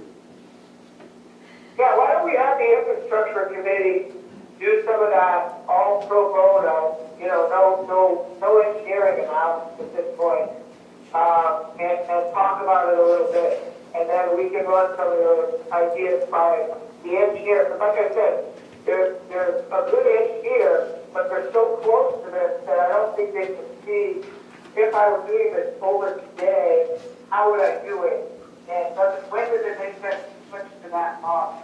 Sounds like a good plan. Why don't we pull that off into the infrastructure, the 10,000 foot view? Well, as long as, I think that before we decide what's being pulled off the infrastructure committee and otherwise, is everybody should read the utility trustees ordinance and see what they're empowered to do and what they're not empowered to do. I appreciate, Mike, the notion that the infrastructure committee might be able to provide some insight into this process, recognizing that we're on a fast track timeline and that everything has to happen by 2020. There are wise overseers around this table and on the phone who sit on these respective committees, and I expect those overseers and those committees to be able to figure this out, and if anything has to be reported back to the Board of Overseers, that they will do so. Thank you. Safety Committee, Michael Terrell. Hi there. I'm hearing. Excuse me, John? Yes, Mike. I don't understand what just happened. Can you explain that again? I think we should transition to the next report. We're moving to the next report, and you and Dick follow up on this. Is that what happened? Because you were cutting out a little, I couldn't hear it, I'm sorry. You and Dick follow up on this together, and if you want to bring in Dr. Crowfoot and Judy, all the better. Well, Mike is a member of the utility trustees, Great. so if he comes to the meetings, we can talk about that. Great, and to the degree that reports can be issued or information provided in advance of our meetings, all the better. Michael Terrell. Hi there. Hi. Okay, Safety Committee. If we could go out of order for what's listed on the agenda for this, talk Yeah. about the police coverage. And also a quick update on my focus on the committee itself and what I said earlier around mission statements, et cetera. Two quick updates. We have, as I understand it, we have a commitment from both prior lifeguards to return for next year, Devin and Mackenzie, and so that's in place. And we have a conditional offer out to Ben Colco to, in a sense, do a job share, that's my term, for police coverage with Michael Boucher, although Michael would be department head. Michael, this is Dick Frockley. Michael Boucher and his deputy are here in presence. So we just want you to know that the people you're talking about are listening to you. So be careful what you say. Well, I have nothing good but good things to say. So Excellent. proceed. So there's a recommendation, a conditional offer out to Ben. The job that they're splitting is 40 hours a week, split between two people. And the safety committee has vetted and interviewed Dan, members of the safety committee, and with Bill Page and Michael present. And the safety committee has vetted his references.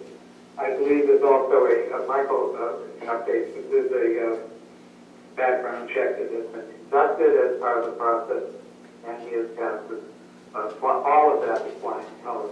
So the recommendation to the safety committee is to approve his hiring for the coming year. Is that a motion? Is that a motion? Input? Is that a motion, I Mike? make that motion, yes, I make the motion, but I'm also pausing for input. I would second that. Well, we have a second from Jeffrey, so now for discussion on the notion of the job sharing 40 hours split between Michael Boucher and Ben Kolko. Steve? So Michael, at the end of the day, it's all about money. You have $8,160 in the budget. I don't have any idea what the proposed total spending for the season looks like, but it would be kind of pointless to hire someone if the overseers didn't approve spending above the budget. So can you help us with that piece? Michael, can we call on Michael here to run a quick analysis this coming year? Michael, yeah, and Michael Boucher. Michael, you can step up to the corner of the table here, because that way you're on camera too. Oh, yes, absolutely. So what I had done, and I provided it to Michael Terrell, was that I ran an analysis of what I was proposing for potential 2019 actual expenditures on wages. If we went with the proposal, and the average wage would be $22 an hour, multiplied by between him and I, because Ben would primarily take primary, because I have a full-time job at the moment. I would work between 1 and 2 shifts a week. Ben would work the remainder, and I average that out to about $22 an hour. And it might be a little less than that, a little more. The proposal that I had provided Michael Terrell was for 48 hours a week coverage, which would bump us up to 6 days a week. And that was just a figure that I was passing out there for increased coverage, because we have the ability with 2 police officers to actually increase from 4 to 5 or 6. I would like to see 6, maybe 8-hour shifts. So we have more coverage on every single day. I think that would be a better use of the finite resources that the police department has. The total cost on that proposal for wages, obviously, is well over what the budgeted amount is, which is $12,930 for wages. And that's the 48-hour plan? That's the 48-hour plan. Obviously, if we went with the 40-hour week plan, we would deduct the difference. But the average stays the same. It would still be approximately 22 hours, $22 an hour for compensation costs to the village corporation. Well, the $22 an hour is the compensation that the police officer receives. Oh, well. The compensation cost is much higher. Correct. I was actually just going to put that in there. So the actual cost, which I hadn't run, I just did a figure on what the actual hourly rate average between a proposed rate of $21 an hour for Mr. Kolko and $25 an hour for myself, and that's proposed. That the actual hourly compensation would be 22 for wages. Actual costs, I haven't factored fuel and so on and so forth into that yet. Before I had an estimate. Well, is it safe to assume that you added additional 30%? Yeah. So it becomes a $30 an hour. That would be very safe to assume, yes. Yeah. So I'm sorry, what was that? I didn't hear you. you would add an additional 30% of additional things, so it becomes it's not $22 per hour, it's $30 an hour. Right, it might not actually be 30 since we don't offer benefits, but we do have the FICA and Social Security pieces, the Absolutely. Medicare pieces, and the workers' comp piece, FUTA piece, so, Room piece, Yeah. computer piece. Yeah. yeah, well, those are, So at 40 hours, it would be $1,200 per week, at 48 Yeah, would, yeah. right. And, good at math. and how long is the season from the standpoint of police coverage? So that was the other part of this that I had looked at, because last year, as many of you know, I kept pretty detailed records, and part of this proposal was a ramping in of coverage and a ramping down of coverage, primarily through June, and then ending third week in September, which changes the season slightly, but that way there's an adjustment period for dispatch, the sheriff's department, state police, and for everybody here. So by the end of June, which typically I walk in on the end of June at 40 hours a week, there's no police, and then all of a sudden I'm here 40 hours a week. That's part of that proposal that I have, which I think that's the best way to handle it and get people used to the police as opposed to playing catch up as soon as you get here. That was better, sucker punch. I don't like that idea, but I understand what you're saying. And for 2019, Michael, Yes. that season of ramping up and ramping down equals roughly how many weeks? I have all of these on my computer. Excuse me, I'm gonna bring that up so I. Okay, meanwhile, Judy had a question. Well, I'm bringing the historical perspective. The cop used to be present graduation weekend, prom weekend, then we wouldn't see him at all until Labor Day, Memorial Day, and then pretty much through the summer, and then for the purposes of Round Dowsboro. Correct. So that's how it was, the calendar, the contract used to be expressed a million years ago when Peter was in charge. And when I started here in 2014, because this will be my 4th year doing this total, with a 2-year break in the middle, that's what we did. And historically. Sorry, I'm having, whoever's speaking, I can't hear. That's Michael speaking, and I'm moving it towards him, and that was just Judy speaking. You can actually sit on the chair. No, I kind of like this. I'm not quite so tall, I guess. So historically, that's actually what I did. And there's an outlying week involved even in the schedule, which I think I mentioned beforehand, which actually did that, which was Memorial Day weekend. I believe that's when they do have their prom on Friday night. I believe it is. I wasn't 100% on that, but I put it in there because I want to take into account the historical perspective of what the village wants for police coverage, but also making it work with the realities of the job and the circumstances that we find ourselves in. And I've spent a lot of time making this. And I understand that we do have some pretty severe financial constraints, judging by that the budget is, how much was it, Steve? 8,000? 8,100. Well, yeah, what's in the budget is 8160. Okay. So, obviously that, and from my perspective, is an unrealistic figure, but it's what we have. So in the end, we will outspend that, just like we did last year, which we came closer total expenses. Do you have that figure handy? Not in front of me, I can pull it up if it's important. I think it was closer to between 13 and 14,000. I remember Bill showed it to me once. Just as a question, sorry to interrupt. Steve, for my own edification, again, because I've inherited a lot of this. That number, 8,100, where was that by whom and what were the assumptions for that? For clarification. I could not answer that. That was developed by the safety committee. So Wendy would know the background, but based on their explanation of it, it was a 40-hour week at X dollars per hour. It might not have factored in the roll-ups, the Social Security roll-ups.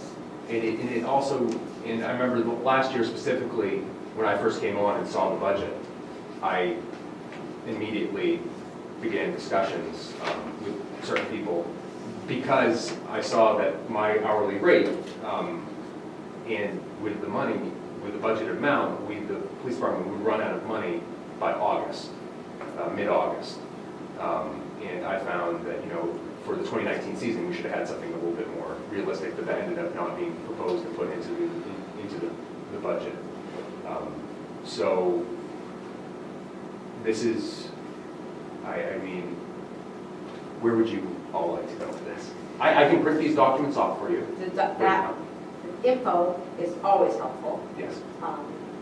And where I would want to go is certainly not increasing to 48 hours coverage. That's fine. I don't think we personally need it. I think that I would love to see a police department presence that is, gee, I wonder if the policeman's working today, and not really too concerned about whether he really is. I'd like to see 30 to 35 hours a week, all together. From June through September? I don't think you need June. I think July 4th weekend is when we're going to be getting the kids. I think our hardest time, other than speeding, and I know that you were really extraordinarily helpful on the speeding enforcement and just the casual driving enforcement. I think that you raised all our consciousness, and I think that's essential to keep up. But our hardest time is the first 3 weeks of the summer when the parents need to be re-educated that this isn't summer camp and they need to watch their kids and exercise parental controls. I think your adventures with children are always in the first 3 weeks, and then kids understand you, and we understand the kids better, and we become parents again. So that's my personal feeling, since you were sweet enough to ask. Steve? So just to answer a couple of questions on the financial side, police wages last year were $10,740. That doesn't include overhead. The budget this year is 8,160. To move to 48 hours would be an increase of $6,000 in wages and benefits alone. So we have a contingency fund of $19,000. $5,000 is being set aside for what ifs. Another $6,000 would be set aside, so that's 11 out of 19. So that leaves you, the overseers, the remaining amount of money, $8,000, for anything and everything else you think you might want to do. I'm not at all opposed to additional police spending. I think what was done last year was wonderful. I don't know if 48 hours is a good number or a bad number. I love the idea of starting early and staying late. I think those are all wonderful. My only role here is on the bean counter. And if I might comment again, I absolutely respect everybody's opinion. And I do understand, so how I'm seeing the police department's role is to get ahead of issues, and as people come in, so that we're here, we're active, we're dealing with issues before they become a problem. And then at the tail end, why we're ramping down coverage instead of just abruptly cutting it is just to be a good neighbor to the sheriff's department and the state police. And so that's why I want to see that ramping in and ramping down. That's the primary reason why. And also that speeding complaints aren't a huge problem, and when children get here, Ben and I, if you choose to appoint him, have already brought the speed down, so when the children, I'm dealing with them and they're running in the road, and like last year there was a situation where I nearly hit a child on a bicycle who wasn't wearing a helmet, and I was probably going 5 to 10 miles an hour, and he stopped at a stop sign right out in front of me in a cruiser. In multiple situations like that, so we have a handle on that before something terrible happens, and before there's no parking, there's people everywhere, which we all know happens in July through August. And that's why this proposal is what it is. I do agree that maybe this might be actually more appropriate for the 2020 budget cycle, but I wanted to give and provide to the board and the safety committee a very comprehensive plan that I think is sustainable and with small increases per year for various increases, rates of inflation, gas, so on and so forth, outlying equipment that we might need, that this would be more stable as opposed to where it was one number before and then it dropped drastically and now it's going back up. I would like to see stability, so Vicki? we were, I live here year-round, yes.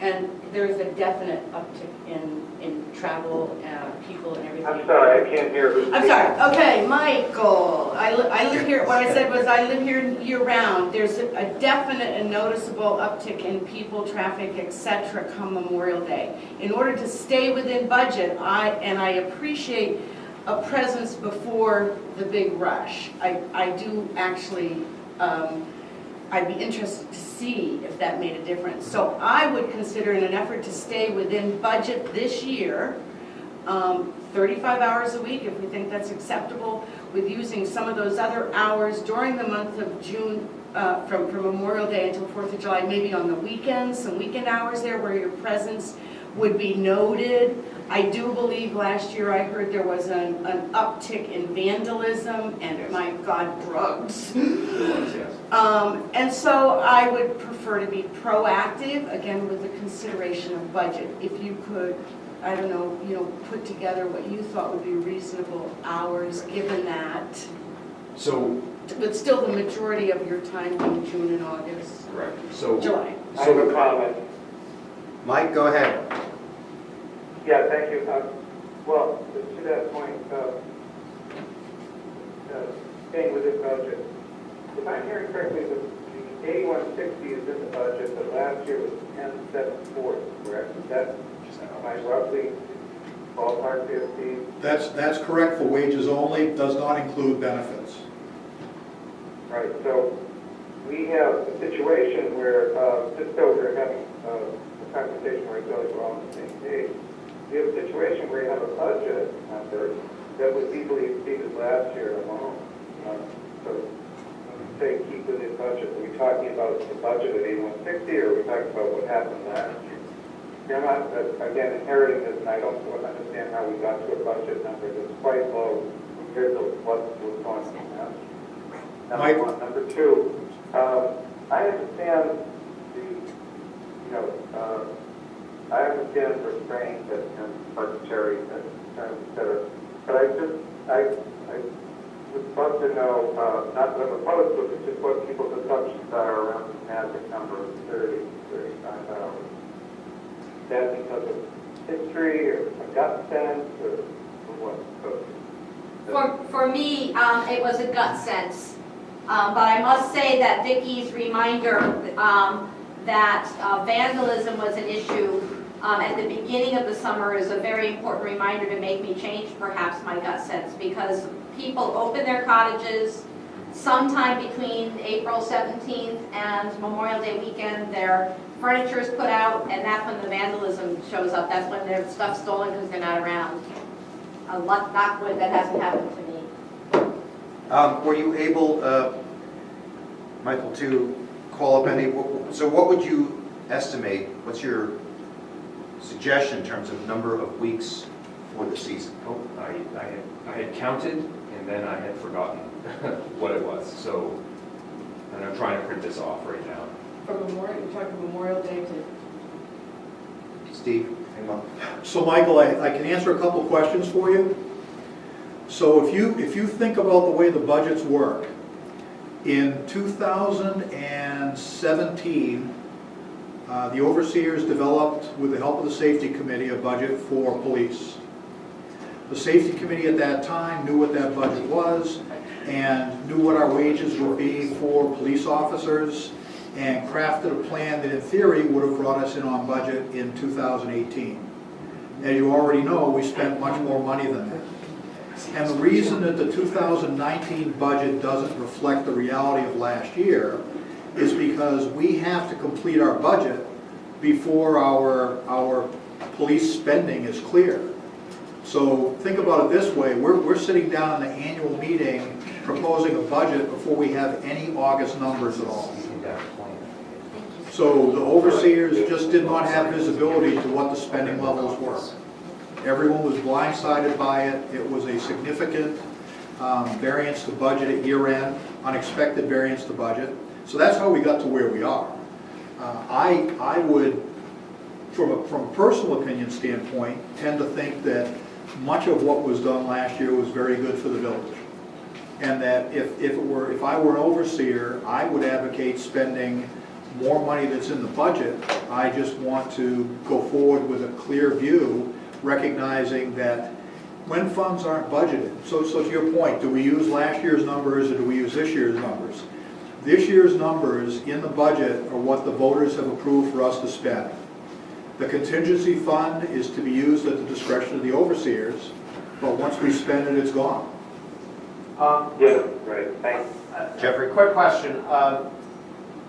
Did you count the weeks? Yes, so it's with short weeks included. Yes, right? yes. It's 21 weeks from Memorial Day weekend. But what I had included was that we'd only come in on Memorial Day weekend and then back out. So it's actually 20 weeks total on this proposal that I had for coverage. So 20. Yes. 20 weeks? 20 weeks. At how much per week? Well, There's the variance, and I'm trying to get this to print right now, but, so Memorial Day weekend, I had put 8 hours, so we come in one day or 2 4-hour blocks, however that would work. So, and then, just so that we understand this proposal, June, the first week of June is 8 hours, the second week of June is 16 hours, third week is 32, and then 40, and then July 4th, that week, was actually an increase to 60 hours. Reason being is that July 4th and the days around are very busy. And I had allotted that we needed dual coverage, so somebody here during the day for all the festivities and somebody here at night. well, but if we think that you do that and it really, it equates to a 20-week block. Correct. And it's approximately $1,200 per week if you think about $30 an hour, all in. That means we're talking about a $24,000 budget.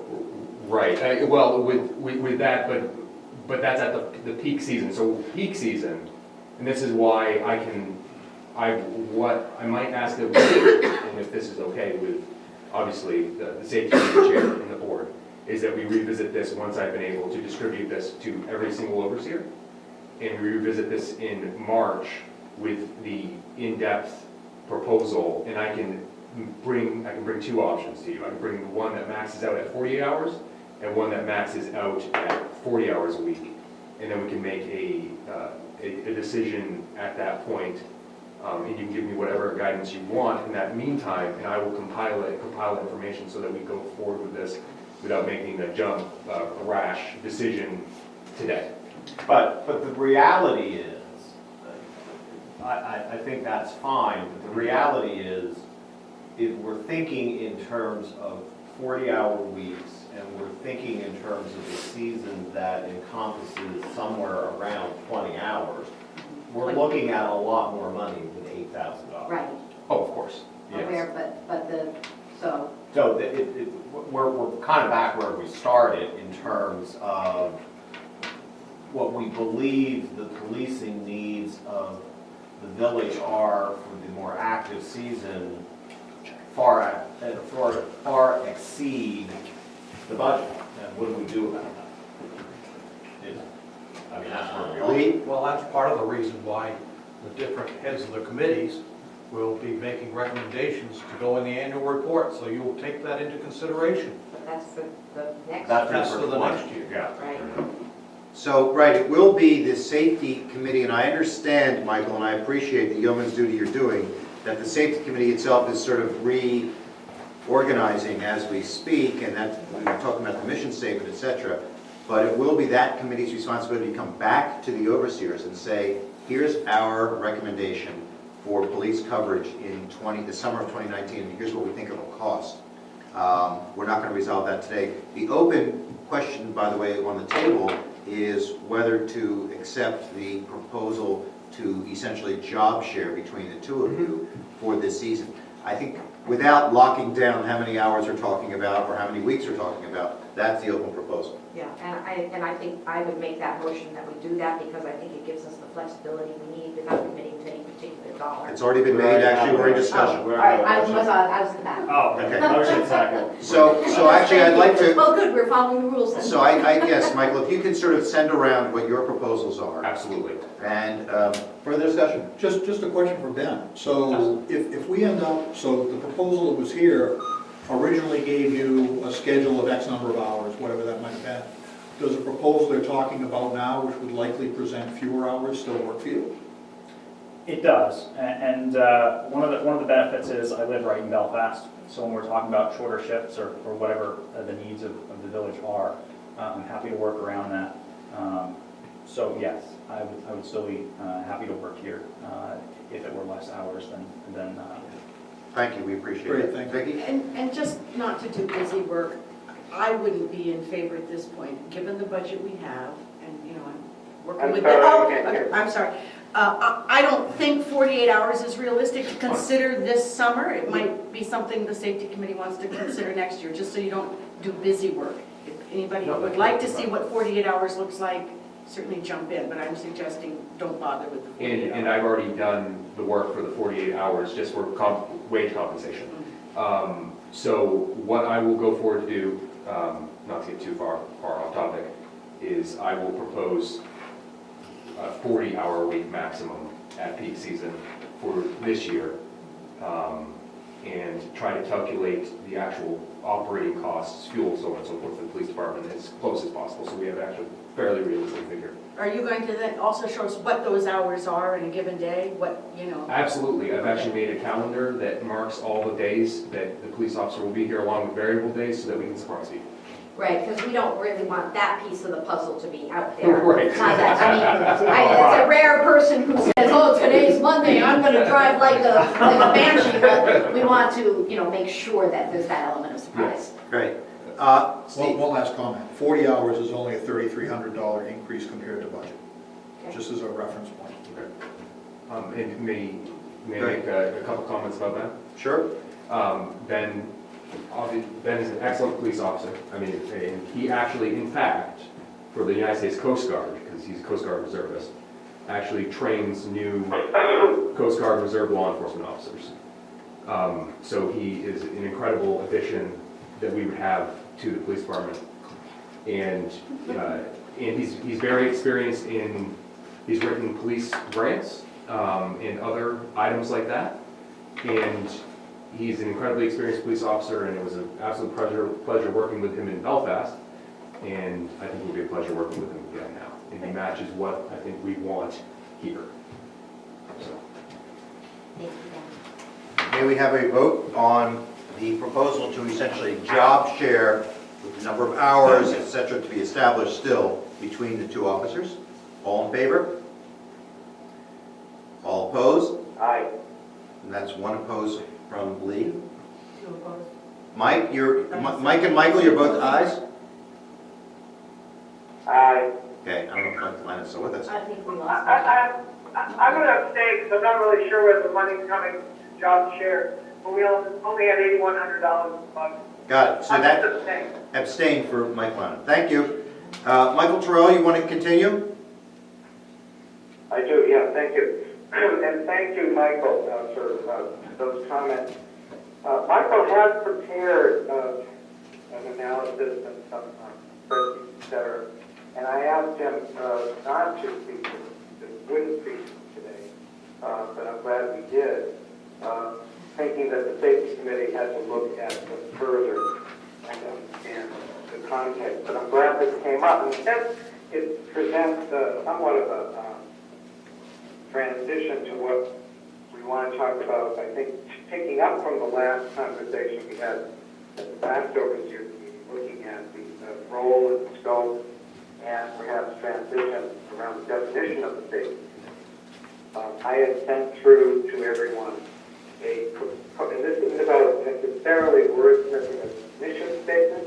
I know that's not something I think typically the board does, but it's an effort, this part of the conversation, an effort to look at what been building as a concern in the safety committee and just in general around the definition and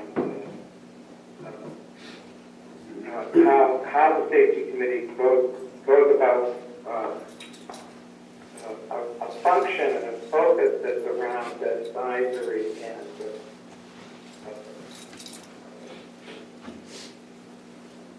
where the lines are around operational oversight and management.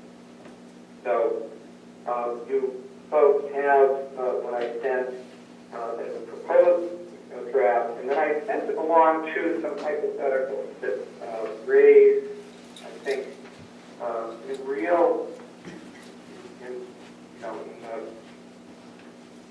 real situations, what we need to look at in terms of who does what outside of the safety committee. This is some brief history that precedes me, of course, and you folks probably have a context around things. The safety committee is made up of a number of longtime veterans, as well as some relative newbies. And the history has been that the safety committee has been on the hook and has built a vacuum around the hiring and vetting of police personnel and lifeguards, and as well as playing the role of understanding, what should or shouldn't be some of our policies, et cetera, around fire safety, et cetera. So the idea is to look at, do we need to rethink the safety committee as substantive in terms of that function and focus? And does some of that have obvious implications for who manages the rest of some of these other items, hiring and recruiting and day-to-day management, as well as some of the regulatory things in my hypothetical space.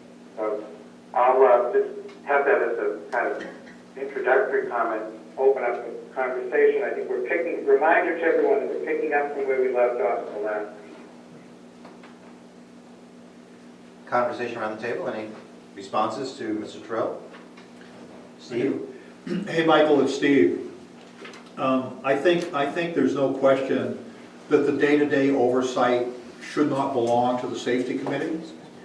But I guess I wonder, is the safety committee willing, or does the safety committee see it as being a good use of their time to do the hiring and vetting?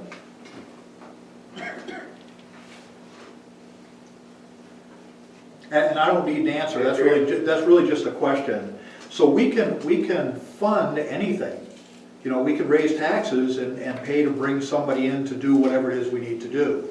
So the question becomes one of, we want to make sure that whatever we do is a good use of taxpayers' money and is a good sustainable program going forward. And if that means that we need to staff differently enough to hire or to bring in outside people to hire these people for us, we can do so. But I don't know what the safety committee's feelings are about that.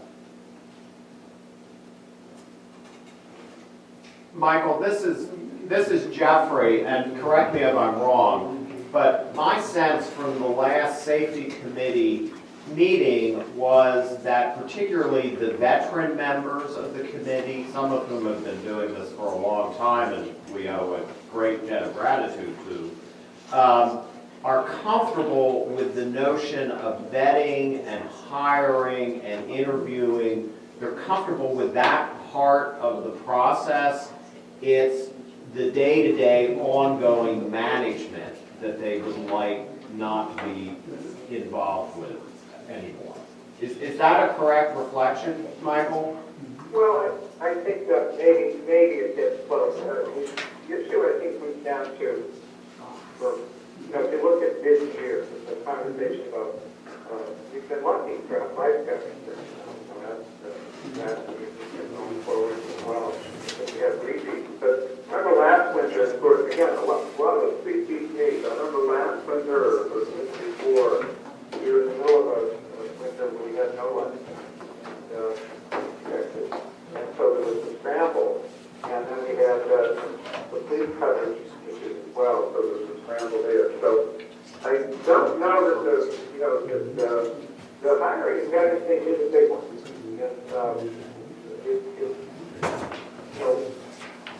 I think it depends on who you ask. If we get into a situation where you have no police coverage, or nobody forecasting for a lifetime, it's realistic to expect a committee of volunteers to be, in the middle of winter or any time, really hiring, figuring out how to hire. That's where we're at. The management piece is also a big one. We have a concern raised around the day-to-day management of both functions and who reports to whom. And that one is, I think, clearer, that the committee is saying clearly that personnel, village personnel shouldn't be reporting to a committee. I would agree. This is Lee Houghton. I would agree that probably the day-to-day management shouldn't be reported to the committee. But I think every time you increase a layer of management over the prospective people, you're increasing the cost to the taxpayer in this village. And as you increase the cost to the taxpayers, the people who are on fixed incomes are going to feel it a whole lot more than the people who are living on trust funds or have plenty of money to start with. And that's what I'm trying to stop. Judy? I agree 100% with Lee that adding a cost is not something we want, nor do I think that we don't already have the resources we need.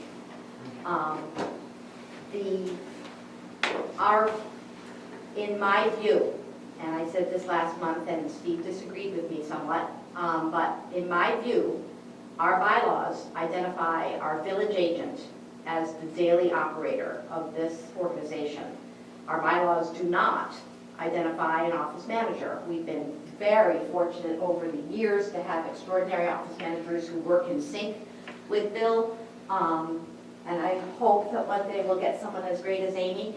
But I think that we already have the key to the puzzle in Bill. I know Bill's personality does not embrace the idea of being in charge. And I know that one of the things that he is concerned about is assuring that he never steps out on a limb without knowing that the overseers have his back. We had several presidents over the years who, in a very informal manner, served as the soundboard for Bill Sr. and Bill Page. And in that process, that empowerment was there to bounce the ideas off, to make sure that Bill Page, this Bill Page in particular, doesn't go out on a limb. Right now, we have a president who has a full-time job and lives far away, so we don't have what we used to have, which is Beverly or even Ken Blodick or Joe Huntoon, always there at the end of the phone or at the end of the table. I know that Bill was able to go to Penobscot Shores on a weekly basis and sit down with Joe and say, hey, Joe, while I have you, this is happening. What I think we should consider is being more clear in our direction to our president, although he has limited resources in terms of time, because he's very, very busy, that he should serve that role. I think we should also be very clear to our village agent that we have his back. That doesn't mean we're going to say, whatever, Bill, you can do whatever you want. But we need to remind him and our villagers that he is the village agent, a named person in our bylaws for a reason. So, what does that mean Bill's job is vis-a-vis the police department, for instance, or the lifeguards? It means that he can't be sitting there watching them do their job all day long so he can report back to us. But if an issue comes up, the police department or the lifeguards should know that they can go to Bill to get an answer, and they should listen to Bill as to what his answer is, and if they disagree with it, then the question comes to us, as at our monthly meetings, to talk about how we resolve it. But I don't think we need to add a layer. I think the layer is there. I think we have to recognize already that it's hard for John to be a 40-hour-a-week president. No one's going to ask him to do that. But to remind John that that is a piece of the power we'd like him to take, so that Billy has the ears. I would agree with you, Judy. This is Lee Holden, in everything she said. Further discussion? Yeah, Keep going. Go ahead, Michael. Michael, yeah. Somebody's, Mike Lannon or Mike? Michael, Yeah. this is Michael. I just want to add that I agree with the host and Judy. The thinking here is not to necessarily drive costs up. Thinking is to rethink. The idea is to rethink and to some degree challenge some assumptions that perhaps aren't widely understood or widely shared. I know that have been building the safety committee. It's not about the composition of this committee. It's not about individuals, et cetera. It's more about, I think they've just been sort of going along. And what I suggested, can we read that out loud so we have that as a shared understanding? The mission of this is a proposed draft, now to rethink this committee. And I've raised this, so what else happens outside of this definition? And here, the proposed draft is the mission of the safety committee is to function in an advisory capacity on issues, rules, regulations, and requirements associated with stateside public safety. The committee provides the Board of Overseers with input, feedback, and advocacy around safety policy, budgetary priorities. Additionally, the committee, in coordination with the village agent or appropriate village employees, collaborates to interview, vet, and recommend candidates for police and lifeguard positions. The assumption in all that is the committee is in an advisory capacity and in an advocacy capacity, not in a managerial or sort of regulatory compliance. So, and then, of course, there are hypotheticals that are there. If that's the case in a rethought safety committee role and function, who does the police chief report to? Who does their lifeguards report to? Who hires the new personnel, police and lifeguards? Safety committee is saying they play a role, but the actual decision and all that is started earlier in the conversation around Ben, some of the characterization that Michael brought from a departmental perspective. That's a characterization you expect somebody to bring and to interface with the board, not necessarily just on the shoulders of the committee. Although the committee would work in concert with that, right? So number 4 that I had there is who oversees the safety and or regulatory requirements of police and lifeguard certification issues, training issues, and who sets budgets and manages those budgets. Obviously, the safety committee capacity there and role, but the actual managerial of it, well, that's the question.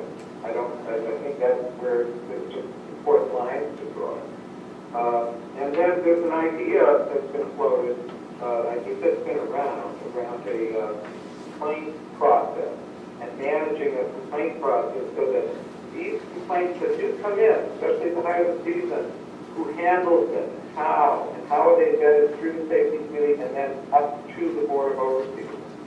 Most of what I'm talking about here is about rethinking managerial, to Judy's point, managerial expectations and accountability and definition and empowerment and quote-unquote covering one's back.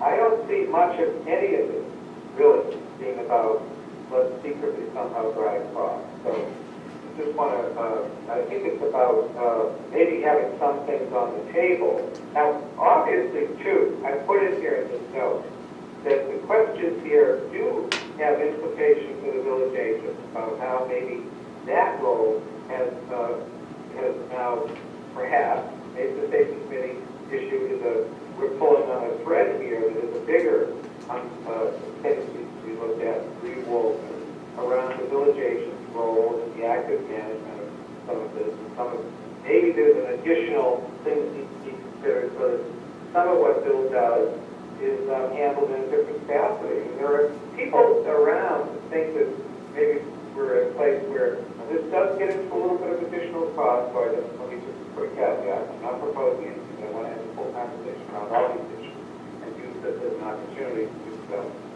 There is talk, I've heard around sort of people, that maybe it's time that Bill has an assistant or something, so that some of what Bill is doing allows for him to have the capacity and the ability, what we're characterizing here, as well as others. So that's just my comments for full context. Further discussion? Mike Lannon, any comments on this? Maybe not. I agree with Ms. said so far. I think with Judy, this is great, and I also understand what Michael said here. Definitely something that needs to be worked out so that we can improve the circular things. And I guess the one thing that I do share with you concern about, adding more layers and adding more costs. Having an assistant is maybe takes the fact that we have the top administrator, maybe they're more of an assistant involvement in really. Mike, we're getting maybe the first syllable of each of your words. Okay, then. Sounds great. Keep going. Thank you. I think. Judy? Well, Oh, sorry, Mike. If you don't mind. Go ahead, Michael Boucher. Yeah. So the process that we saw with how Ben was hired, I think, was actually an incredibly good example of how moving forward this should work, which is that we had input from Bill, and then we had the safety committee, and then you had myself that was involved as well. And all three elements selected a appropriate candidate to fill that role. And I think that's a very good balance for the Village Corporation in how to balance tradition and how to make sure that we have quality candidates for police roles. And in the end, actually probably reduce the level of complaints that are had against police officers. And as for complaints, that separate issue was brought forward, and I can send something further on that matter. And then every day, what I envision is that the day-to-day operations, let's say myself and Ben, I would have oversight over the day-to-day operations of actually police function. And I would report those issues and functions to Bill. And when issues arise of a severe nature, I would report them to him. And that is a very normal relationship because we don't have a village manager per se, but normally the police department, police chief is underneath the direct authority of the town manager. So that's how we emulate that here. Judy? Michael, I am once again very impressed by how you organize things. You have such a clear way of speaking, so thank you. In saying the words advisory and advocacy roles for the committee, I think that's exactly what I would expect from these volunteers. I think that they've all done a remarkable job over the years, and I think you're taking them to a much higher level. And then the managerial piece, being stuck with the overseers and employees, I think that's the right place.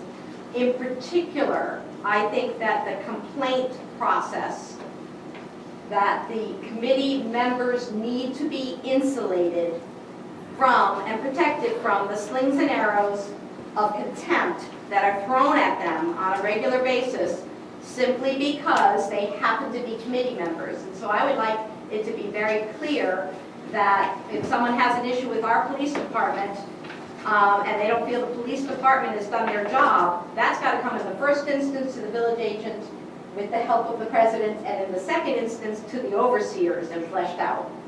I don't think that people who just happen to be involved on a committee should be subject to yelling. Hey, Judy, hear me out? Yeah. Wait, let me cut right now while I have the second. I think I like the idea here of what Jeff had mentioned earlier about the flow chart. Maybe we need a flow chart here of sort of responsibility. What do you think? I think that Michael has said that that's, Michael Boucher has said that that is what he's prepared to do, and I know that Michael Terrell would distill that nicely for all of us. I think that'd be great to continue this conversation. That would really be the president's role, but I sure would benefit from it. I look forward to what the safety committee will bring us.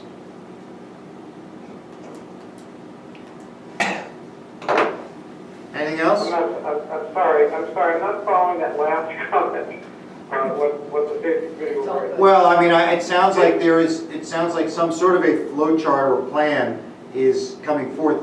You've been referring, by the way, to a document, Michael, about with the He sent us an email. mission and all around. I don't have it in front of me, I apologize. Yeah, he sent It's this. an email that he Yeah, earlier. sent on February 13th. Yeah. Okay. Thanks. This one didn't make it into my inbox, first time I'm seeing it. So I think that you're hearing here perhaps some ways to flesh this out, this mission statement and scope considerations, and come back to us and say, it looks like, you know, what I'm hearing is this, or it could be this or that, and the overseers make some decisions. Answering your 6 questions, in other words, that you have on your document, you can start to flesh that out. Vicky's got a puzzled look on her face, and I'd love her to, I think she's Well, saying he's already done it. I think we flushed it out. I mean, I think if you want to put a flow chart together, that's a very nice idea. I think the next step in implementing this is that the safety committee has to be very clear in their boundaries, and if people are yelling at them, they say they have the knowledge of where a person is supposed to go with their complaint.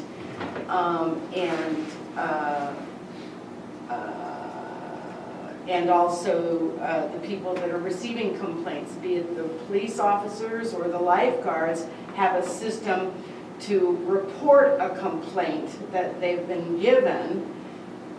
Those, in my, I assume at this point they would all go to Bill. Bill would decide which ones he can handle and which ones he may need, or he can handle with our president, and which ones, they can decide which ones need to go to the Board of Overseers. But it seems to me, I hope we've clarified some of these things for you. Have we, Michael? And your committee? Or another way to say it is that through the good work of Michael and Michael, Right. they've clarified for us what Right. the issues are. And where they're supposed to go. Right. What else can we do? Yeah, I mean, I'm done. well, I think, yeah, it's hard, I recognize that a board is set up to act on recommendations and motions.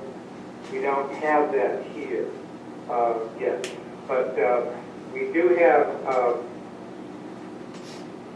thinking out loud here, we do have a situation where I think the committee is going to come back and say, basically, the following things are not us, not the committee. And I think they're pretty clear what they are, what that mission statement is saying and what it's not saying. So I think it's incumbent on the board to look at. And I think, so who has, my hypotheticals, I don't think are being addressed, is what I'm saying. That's why I said they need to be fleshed out, yes. So I don't think we're there yet. I think that we are going to work together on this. Michael, maybe you and I offline should have a conversation about this in terms of ways in which we can flesh out the operational aspects of this. I think that we're pretty clear in terms of the mission piece, but the operational piece is where we still need some work done. And perhaps you and I can have a conversation. All right? Thank you, Michael. Thank you. Anything else from you, Michael? No, that's it, thank you. Okay. Mr. Wilt, Okay, waterfront safety. Calm down here. Pass the baton. So just a little background information. As you'll recall, the overseers appointed a committee to look at waterfront safety, particularly around the notion of congestion with watercraft, specifically dinghies. The committee consists of two overseers, Mike Lannon and Jeffrey Will, two representatives from the Yacht Club, who are Craig Brigham and Billy Haverty, Jen Tabb, who is a resident who is representing people who utilize the beach and kayak owners, Gordon Fuller, and Billy Page. Billy, we can look at the meeting day, and would it be helpful to you if we changed it to Sunday? Does that do anything, or? Sometimes Sunday is better for me. Okay, well, we'll analyze that going. I apologize, I didn't realize that Saturday was a problem, so we can work on that. But I have to go to business. Gotcha. We've had two meetings, one in January, one in February, with the committee, and thanks to the help of Dan Webster in terms of publicizing that this committee is functioning, we've invited and welcomed community input, and in both meetings we've had ranging from 3 to 5 members of the community who've joined in and have shared their thoughts and concerns and comments, and I think that's been very helpful. As a committee, we've looked at having a short-term mission and a long-term mission. The short-term mission, and this is in the minutes that I forwarded to everyone earlier this week, is really to develop a plan to be implemented for the 2019 summer season to ease congestion down at the wharf and at the beach. The longer-term mission is to look at a broader, longer-term view of how we manage the village's waterfront assets. And that's going to take more time than we have between now and Memorial Day. A couple of first steps we've taken as a group. One is to define a dinghy. And we had a robust discussion on that, as you can imagine. And the committee recommended in January, reaffirmed in February, the following: the maximum length at both the wharf and the outfloats is 12 feet with a sort of 5 feet in width. Maximum horsepower for overnight at the wharf float is 9.9 horsepower. Maximum horsepower at the outfloats will be 25 horsepower. I have a son who's very annoyed by that. We have 20 horsepower. Okay. So we've had that discussion, and again, our understanding of the role of this committee is to bring recommendations to the overseers, and the overseers will then actively endorse and through ordinance put this in place. We also have had robust discussions around a permitting process. I think one of the issues we face, as you know, there are more boaters in the community, there are more boats, there are more dinghies, there's more everything, is not actually knowing what belongs to whom.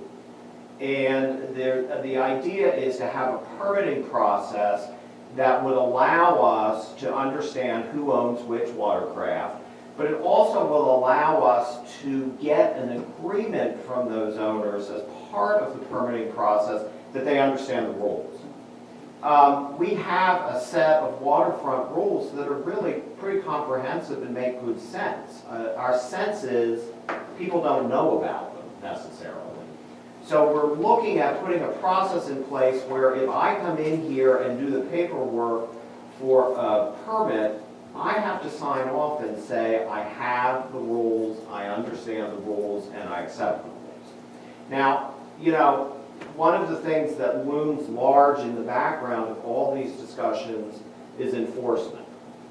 Because we can't assume that everybody is going to be polite and do exactly as the rules say. So how do we do enforcement? And we frankly haven't gotten to that. That's one of those things that we're pushing forward. We also have talked about a permitting fee that really is based very similarly to what they do in Belfast, where it's $25 per season for a resident, $100 per season for a non-resident. We took a shot at defining what is a resident, and the resident is defined as a legal resident or property owner in the town of Northport. And it's similar to the language that is used for moorings. Town of Northport. Yeah, why would you limit it to the town as opposed to the village? Well, village and town, that's what I. So you would broaden, We brought it to the access. town, yes, Okay, yes, yes. all right. Sorry, that's. So your recommendation is to allow the residency definition to be broader than the taxpayer definition here? Yes. Because, and the notion was that, you know, there's a lot of give and take between the village and the town, and there are townspeople who don't live in the defined village that utilize, and we've got a close relationship.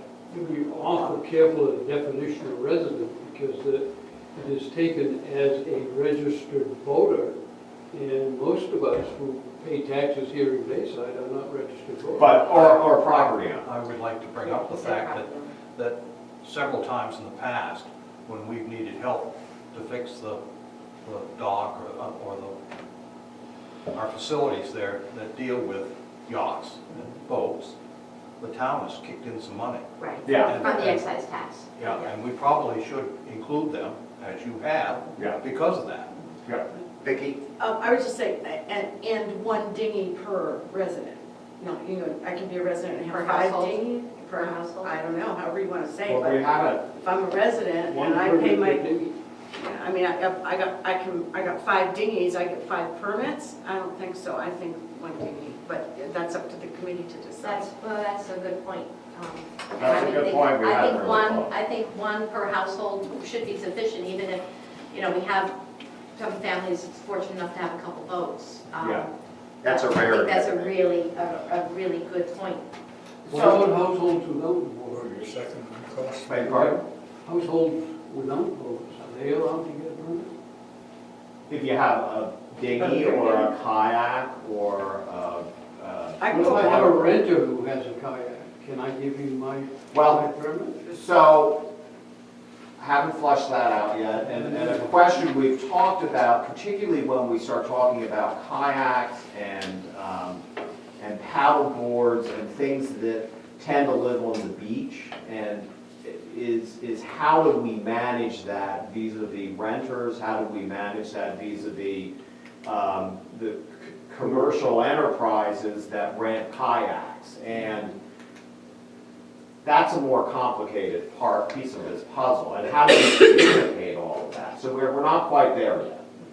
Now, what are the 20, 25 spots on the, Well, one of the things we've asked the harbor master to do is to look at what do we believe with our current infrastructure, what is actually safe and appropriate in terms of the number of dinghies on the inflow and on the outflow. And because, you know, at some point, this really becomes a capacity issue and a supply and demand issue. And generally, you know, with supply and demand, what drives down demand is price. So as you reach capacity, what do? Because there's an infinite amount of infrastructure we're ever going to have. And Gordon's going to do that and report back at our March meeting what he believes the actual safe and appropriate limitations are, capacity are on both the flows. You know, what we know is many people choose not to use the outflow. And the rules are pretty clear that if you're not in town and you're not using your watercraft for, I think it's 2 days, you we ask that you move it to the outflow.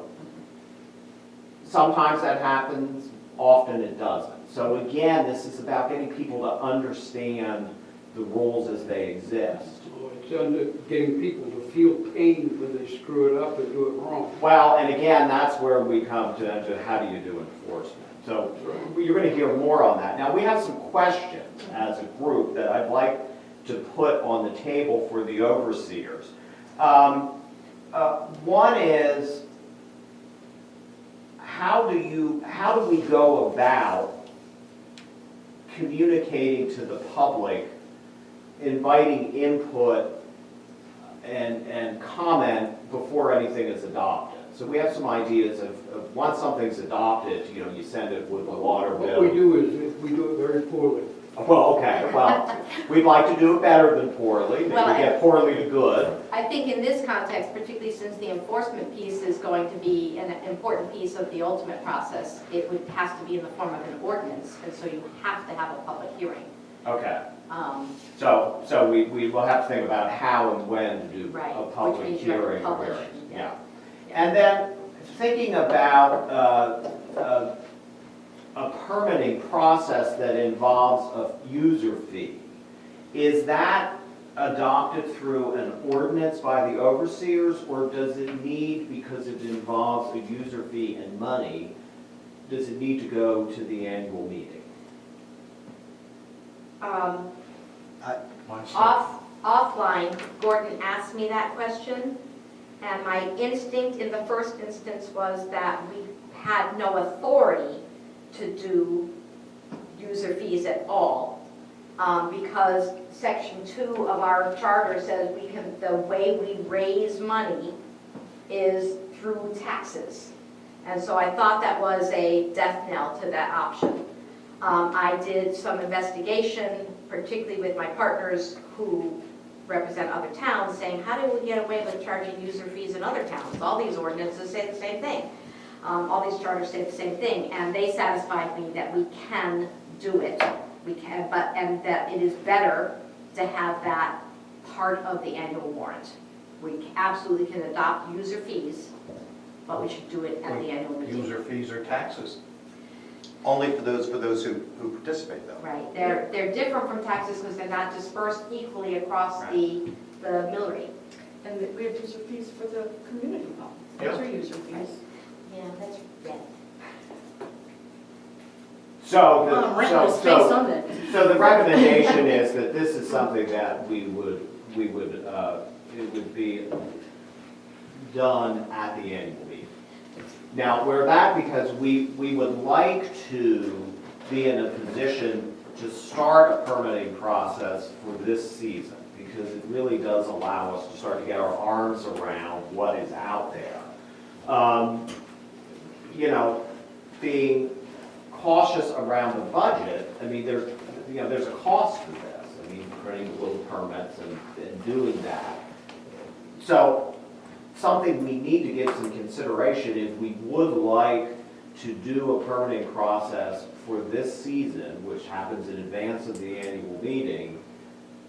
There are going to be some costs that have to be borne out somehow. But the sense of the committee is this is an issue that has been building over any number of years, and we really just need to get at it. And part of getting at it is having a permitting process where we understand what's out there. Well, I think Vicki just gave us the way to do that before the annual meeting is we're characterize it as we are renting a space on the boat float in the same way we rent a day in the community hall. That will be a nice transition point to an actual enforcement piece, which would have to come through the public hearings and through the... So would the overseers do an ordinance that frames the renting of space on the float or the outfloat or the beach? We wouldn't need to Okay. for the rent. We would adopt a rental policy for the dock usage for a dinghy for 1 day, 2 days, not more than 2 days, given that's the rule that we basically are dealing with. People would have to pay, they can pay for their seasonal use of that 1 to 2 day Yeah. rental every other All 4 right. days, but we can characterize it that way. You're gonna need to have stickers that you can put on Yes. either your Right. dinghy or your sailboat. Yes. And the great thing about that is that the. So you're saying that there's going to be a one-time fee this year? That's not what I was saying, but that's not, I'll clarify in a moment, but Lee was just speaking. I was saying that we need to have stickers that will go on every Correct. year for either your dinghy or your sailboat. And when you register your dinghy or your sailboat, there will be in your packet a set of rules that Correct. you'll go by. I mean, this is the way Rockland does it, and Belfast does it. All the other towns do it, and it is self-supporting. And it also gives you the ability, if somebody doesn't abide by the rules, they don't get a sticker. Right. Yeah. And the interim, to answer your question about how we deal with this in terms of an interim, where before we have an ordinance that's effective, is I would envision something along the lines of Jim Facey paying a $100 fee, anticipating 10 weeks worth of use, and that there would be, just like the old train conductor, he would have he'd have to clip each day that he actually uses it, just for the 1 year. David's mocking this, David Crowfoot. Why would you have that? I don't know. Because we're going to be renting by the day, but we want to. We can rent by the season. Could we rent by the We could season? rent You by were the season. suggesting seasonal rent. Yeah, could we do? But that would help us keep track of the no more than. No, the problem is that people are putting the dinghies in there for 10 days. You know, they go to Boston, they. Well, again, Right, and then they lose their permit if the boat hasn't been moved. Well, that we're supposed becomes to the police it. enforcement That's the issue, which enforcement. really, That's next year. well, it really connect, and what we don't want to do this season is be too stringent and rigid. Right. To give everyone, because we're going from no one, well, no, I shouldn't say no, many people not abiding by the rules to now saying we want us as a community abide by the rules. We've got to have a transition process. And really that's going to come down to the wharf master saying, Jeffrey, you left your dinghy has 20 horsepower, and if you left it 3 nights on the inner float, you're not allowed to do that. I mean, we're just going to have a process, and where we back up the wharf master to do that. So when I get grumpy and call all of you and say, well, this is outrageous. My rules are different from your rules. Yeah. And I say, you take away that permit for the rest of the summer, that rule will be, Yeah. and All right, well. All right, so what other questions do you Well, have? so this is very helpful, and what the committee will do in March is work a concept which we will then bring back. I think that interim period will also help you define what type of enforcement you'd be advocating for, because if the interim, the cooperative process of just pay for this permit this summer, when we see how people get around it, we'll know how to describe enforcement. Right. And I think it's appropriate, it's not a bad thing to say to people, we're not focusing on the enforcement this summer. We're starting a process, let's see how it works. We trust that you will abide by the rules, and by the end of the summer, we'll know what we need to do in 2020. Exactly. All right, well, we will come with a concept, and what the committee meets actually the day before. There's a private, you can have a conversation later with Dr. Crowfoot. Okay. Um, Then just one other question. The rules as they exist now, that some of us have seen, others may, are they the result of an overseer ordinance, or have they been codified in ordinance, or where did they come from? Good. That's a very good question. And I believe that the answer that Steve would give you, because he's done a great deal of work on this in the past, maybe 7 years ago when he was an overseer, was no one could really find a place that they were adopted as an ordinance. If they were adopted as an ordinance, they weren't adopted properly as an ordinance. Well, and so should we as a group of overseers at some point between now and the 2019 season adopt those rules as an ordinance?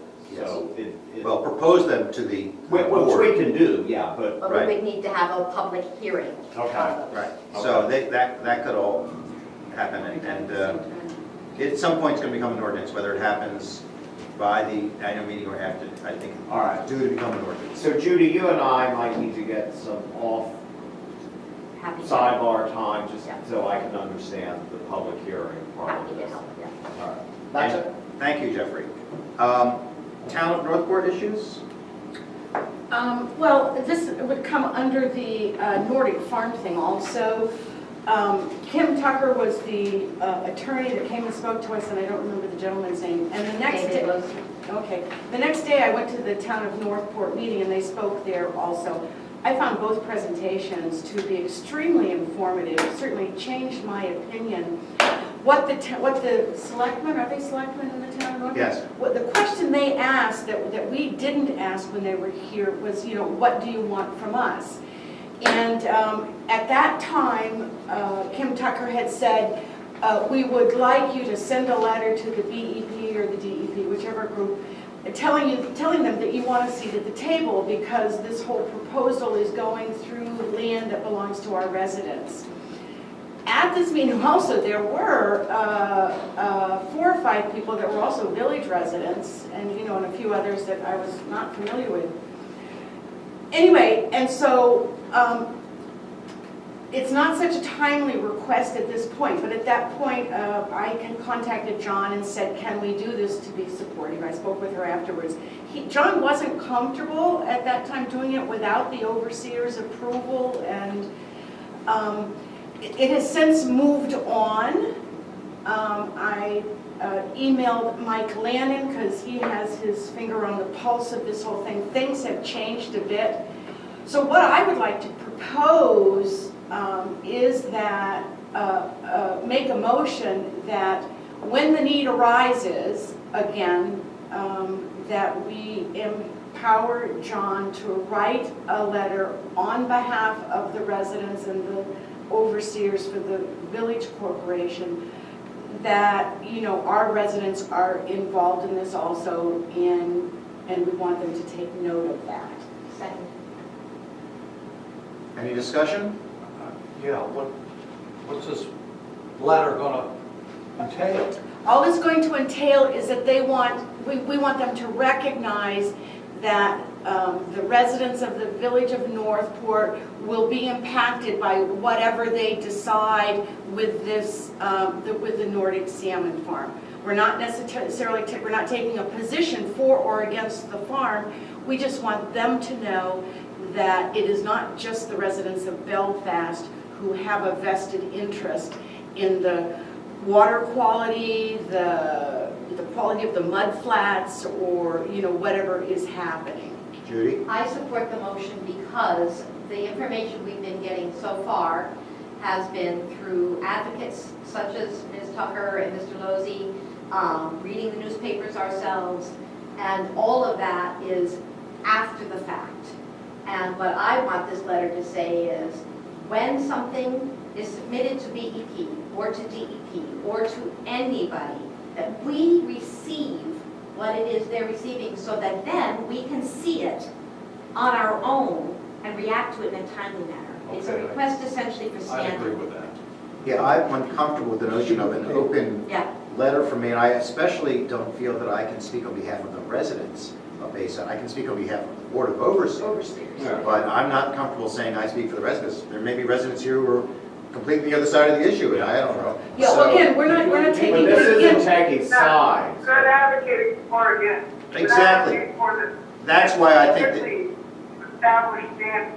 consideration. Right, and I think that's particularly important for the audience to know that in sending this letter and saying we want to receive this material, that does not exonerate them from paying attention to all the stuff that's in the papers, because they have to make up their own mind.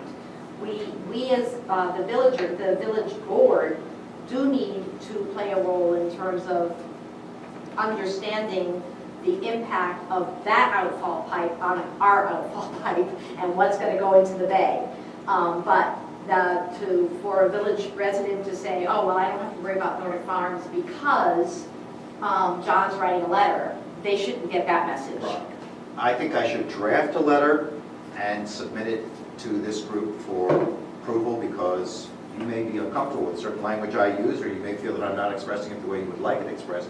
Typically, that's how the I'm process having a works. hard time hearing. I will draft a letter and submit it back to the Board of Overseers for approval. Well, what came out of the conversation that Mike Lannon and I had through emails was, it seems to be a moot point now, because they are considering Northport, they're going back and looking at it. Judy's shaking her head. But there may be an opportunity in the future for, again, us to express, that we're part of this whole process here. Mike, do you remember what you said in your email, Mike Lannon? Yes. As of right now, they have no legal access to the bay. But everybody anticipates that they will be coming back with another plan that has that. At that time, they will reopen the period where we can claim to have standing, and then we can get materials, and we can also provide comments later if we want, directly to either at the hearing or prior to the hearing to be read to. Got it. Judy? So I think that I would, the reason I was shaking my head at Vicky's characterization of the conversation being moot, I don't think that we're at a place where writing this letter as moot because we've lost an opportunity. What I see is that the reset button has been set, and we don't want to lose the opportunity again. So it's essential for this letter, yes, draft it, but I would think that we ought to approve it, depending on what it says, before March 24th. Because we want to assure that we have a seat at the table. Right, send this letter, and then at the same time, if there's another window where we should comment, we should send another letter there for you. And this letter is going to BEP, I believe? B as in boy? I would send both DEP and BEP. I had sent an email to Kim Tucker to clarify that, ask if it wasn't too late, because what I heard through the grapevine was neither the town of Northport, which seemed at that meeting a month ago like they were going to get right on it. Apparently, they never sent a letter. And so, yes, I agree. Okay, so I want to be clear. He can go ahead and draft. Can he send this to us even though we're outside of a meeting, and we can all say, I like what you wrote, change this word? It'll And just then, be- okay. Yeah. Was there a motion there, I believe? I move, no, you move, I second. The motion that we, as overseers, give John Spritz, our president, our approval to go ahead and draft a letter that we all will have the opportunity to comment on for the BEP and DEP on behalf of the overseers. Any further discussion? Hearing none, all in favor? Thank you. And you too? Aye, it's all unanimous, thank you. Anything else? No.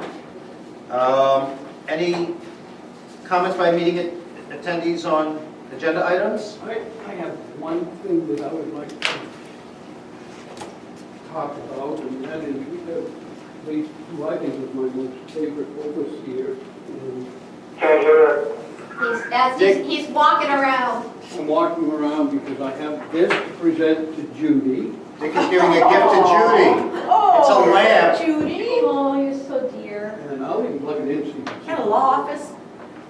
Is that what it is? It's got surveys on it, so yeah, it's kind of my life. It's one of Dick's creations, and it's got a lamp on top of And a it. beautiful chandelier. And it's inside, it's a little law office inside. We know what Dick's been doing. And he is J.A. Can Sheehan. you hold that up to the phone? Yeah. Oh, and Wow. oh my goodness, he has Colby on here. He has, my name is J.A. Sheehan, for my former life. And J, oh, so sweet. Thank you, Dick. So, University. Thank you. I have a question about old business. Before that, is there anyone from the audience who has any I think questions? Dr. Crowfoot had it. Did you? Well, I think he wants to talk to you offline. I was, this again has to do with the dinghies, but when you set up a system of permits, which I agree should be seasonal, you're going to have an issue of first come, first served, because there's not enough space at your physical presence to set up a permit that's gonna allow so the first people who get in there and get their permits, everybody else is gonna say, I can't get a permit because there's physically not enough safe space on the dock. And this is a public safety issue at some point with the, so you talked about it as a second issue, you know, in a year or two down the road, that you're gonna have to do some sort of infrastructure thing to deal with dinghies. And, but you are gonna have a problem with permits if the first people in get their season's permit and then everybody else is out of luck. And I think our view for this year is we're gonna take a pretty liberal approach and, you know, assuming that everyone that used the dinghy last year is gonna wanna use it this year. Last year, and there's some question if we, as a community, are using the outflow as it is meant to be used, we might have the capacity. We all can't be on the infloat at the same time. It just doesn't work. And we seemed to try that a lot last year.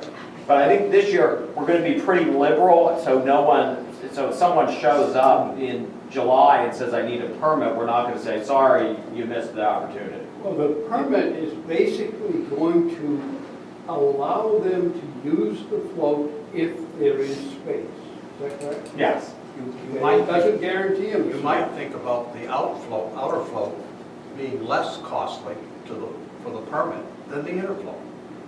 Two kinds of permits. Well, we'll talk, we talked a little bit about it. We're trying not to make it too complicated. Right. By the way, I just want to say that this committee was established, I think, only one meeting ago. And you've done a lot of work in a short amount of time. So I very much appreciate, I'm sure And it all was the really overseers do, necessary. that you guys are, you know, using your machete appropriately and hacking through this undergrowth, and hopefully we'll get to a good resolution. So thank you, Jeff, for spearheading this. Happy to do it. Let's see, I have a note from our treasurer, Steve, who had to leave and will be back a little bit later.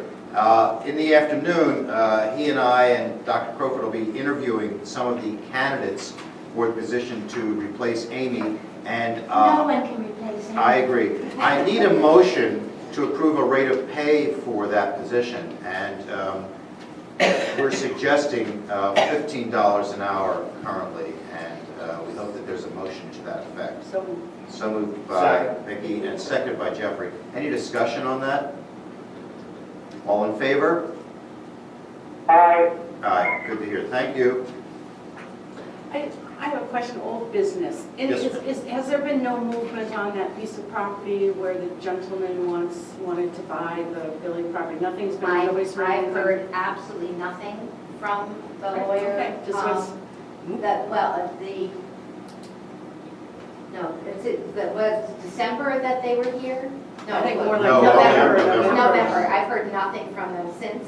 I think they probably have stopped building, and I know that Chuck's father is gravely ill, so maybe he's focused on that. But you did put some orange markings out there, Billy, to assure that what was cut was not village land, which we need to be focused They're on. not exactly right on it, they're close, because they couldn't get enough stakes. that's what I was gonna ask, if those were accurate. People have been driving by. My thought is they're gonna go and build on a smaller piece of property, which is what they gave the second plans were, for a smaller building if they didn't have But those two still houses. close to the tab house, or on the tab. Well, they own a piece of the Right, tab house. they own- That's between, yeah. Exactly. Yeah. It looks, I thought that they were building up the hill next to the tabs. The small piece of property they own on George Street is what, at one point they talked about maybe we'll do a swap, but I've heard nothing. And I don't know if you've heard anything, Billy? The only thing that I know is I believe he still has plans, but I'm not 100% sure, to go ahead and build what he can legally build on that. On the land that he owns. On the land that is not. That's my thought, yeah. Right. The On rest of the it- corner piece? No, the No, one no. Oh, the one further up. And The he one may where not, the trees are all gone, that Yeah. section there. he may not be interested in the land swap if he gets his house on the land he owns. I assume that's why we haven't heard. Until we figure it out, The yeah. way I But he understand never it came was back and said, when he found out that the land did encroach under the tab house. And then when they done the survey and they found out that there was a piece of land that hadn't been repeated, that, so it reverts to the village. You know, his original plan was to move that structure away from the tabs because he knew it was under there. So he wanted to come downhill, and that's why he came and presented the thing about, you know, that piece of land the village owned. That way he can move away from the tabs. After he builds what he wants to build and gets done, then he could come up with some arrangements with the tabs to straighten out that end of the property. So she could be, go sell in the future. Anything else? Work that through. Right. And they should sooner rather than later. Just- Read the neighbors. Michael, yes. Jennifer? We got someone from the audience, Michael Boucher speaking. Just hold on for a second. It's just a point of clarification. So when you voted to split, did we officially vote to hire Ben? That's how I understand. Yes. it. Not hearing. Not Yes, hearing. the answer is yes, we voted to hire Ben Colco Okay. earlier. And To share responsibility. The sure, sheriff's and that's what I wanted to believe, but I just wanted to clarify that. And then his rate of pay, are we just going to discuss that at the later date? Yes. Okay, and that's fine. I wanted to clarify those two things. Yes. Okay, thank you so much. Thank you. Thank you. Thank you, Ben, also for coming by. Michael, I'll call you. Oh, absolutely. Do you have my phone number? Email you. All right. Anyone else on the phone? Was there another comment that was going to be made?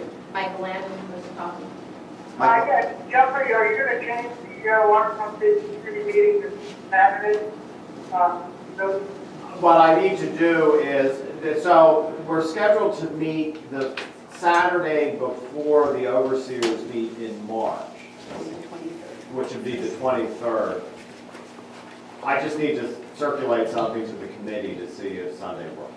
So I'll work on that. Yeah, we could absolutely there.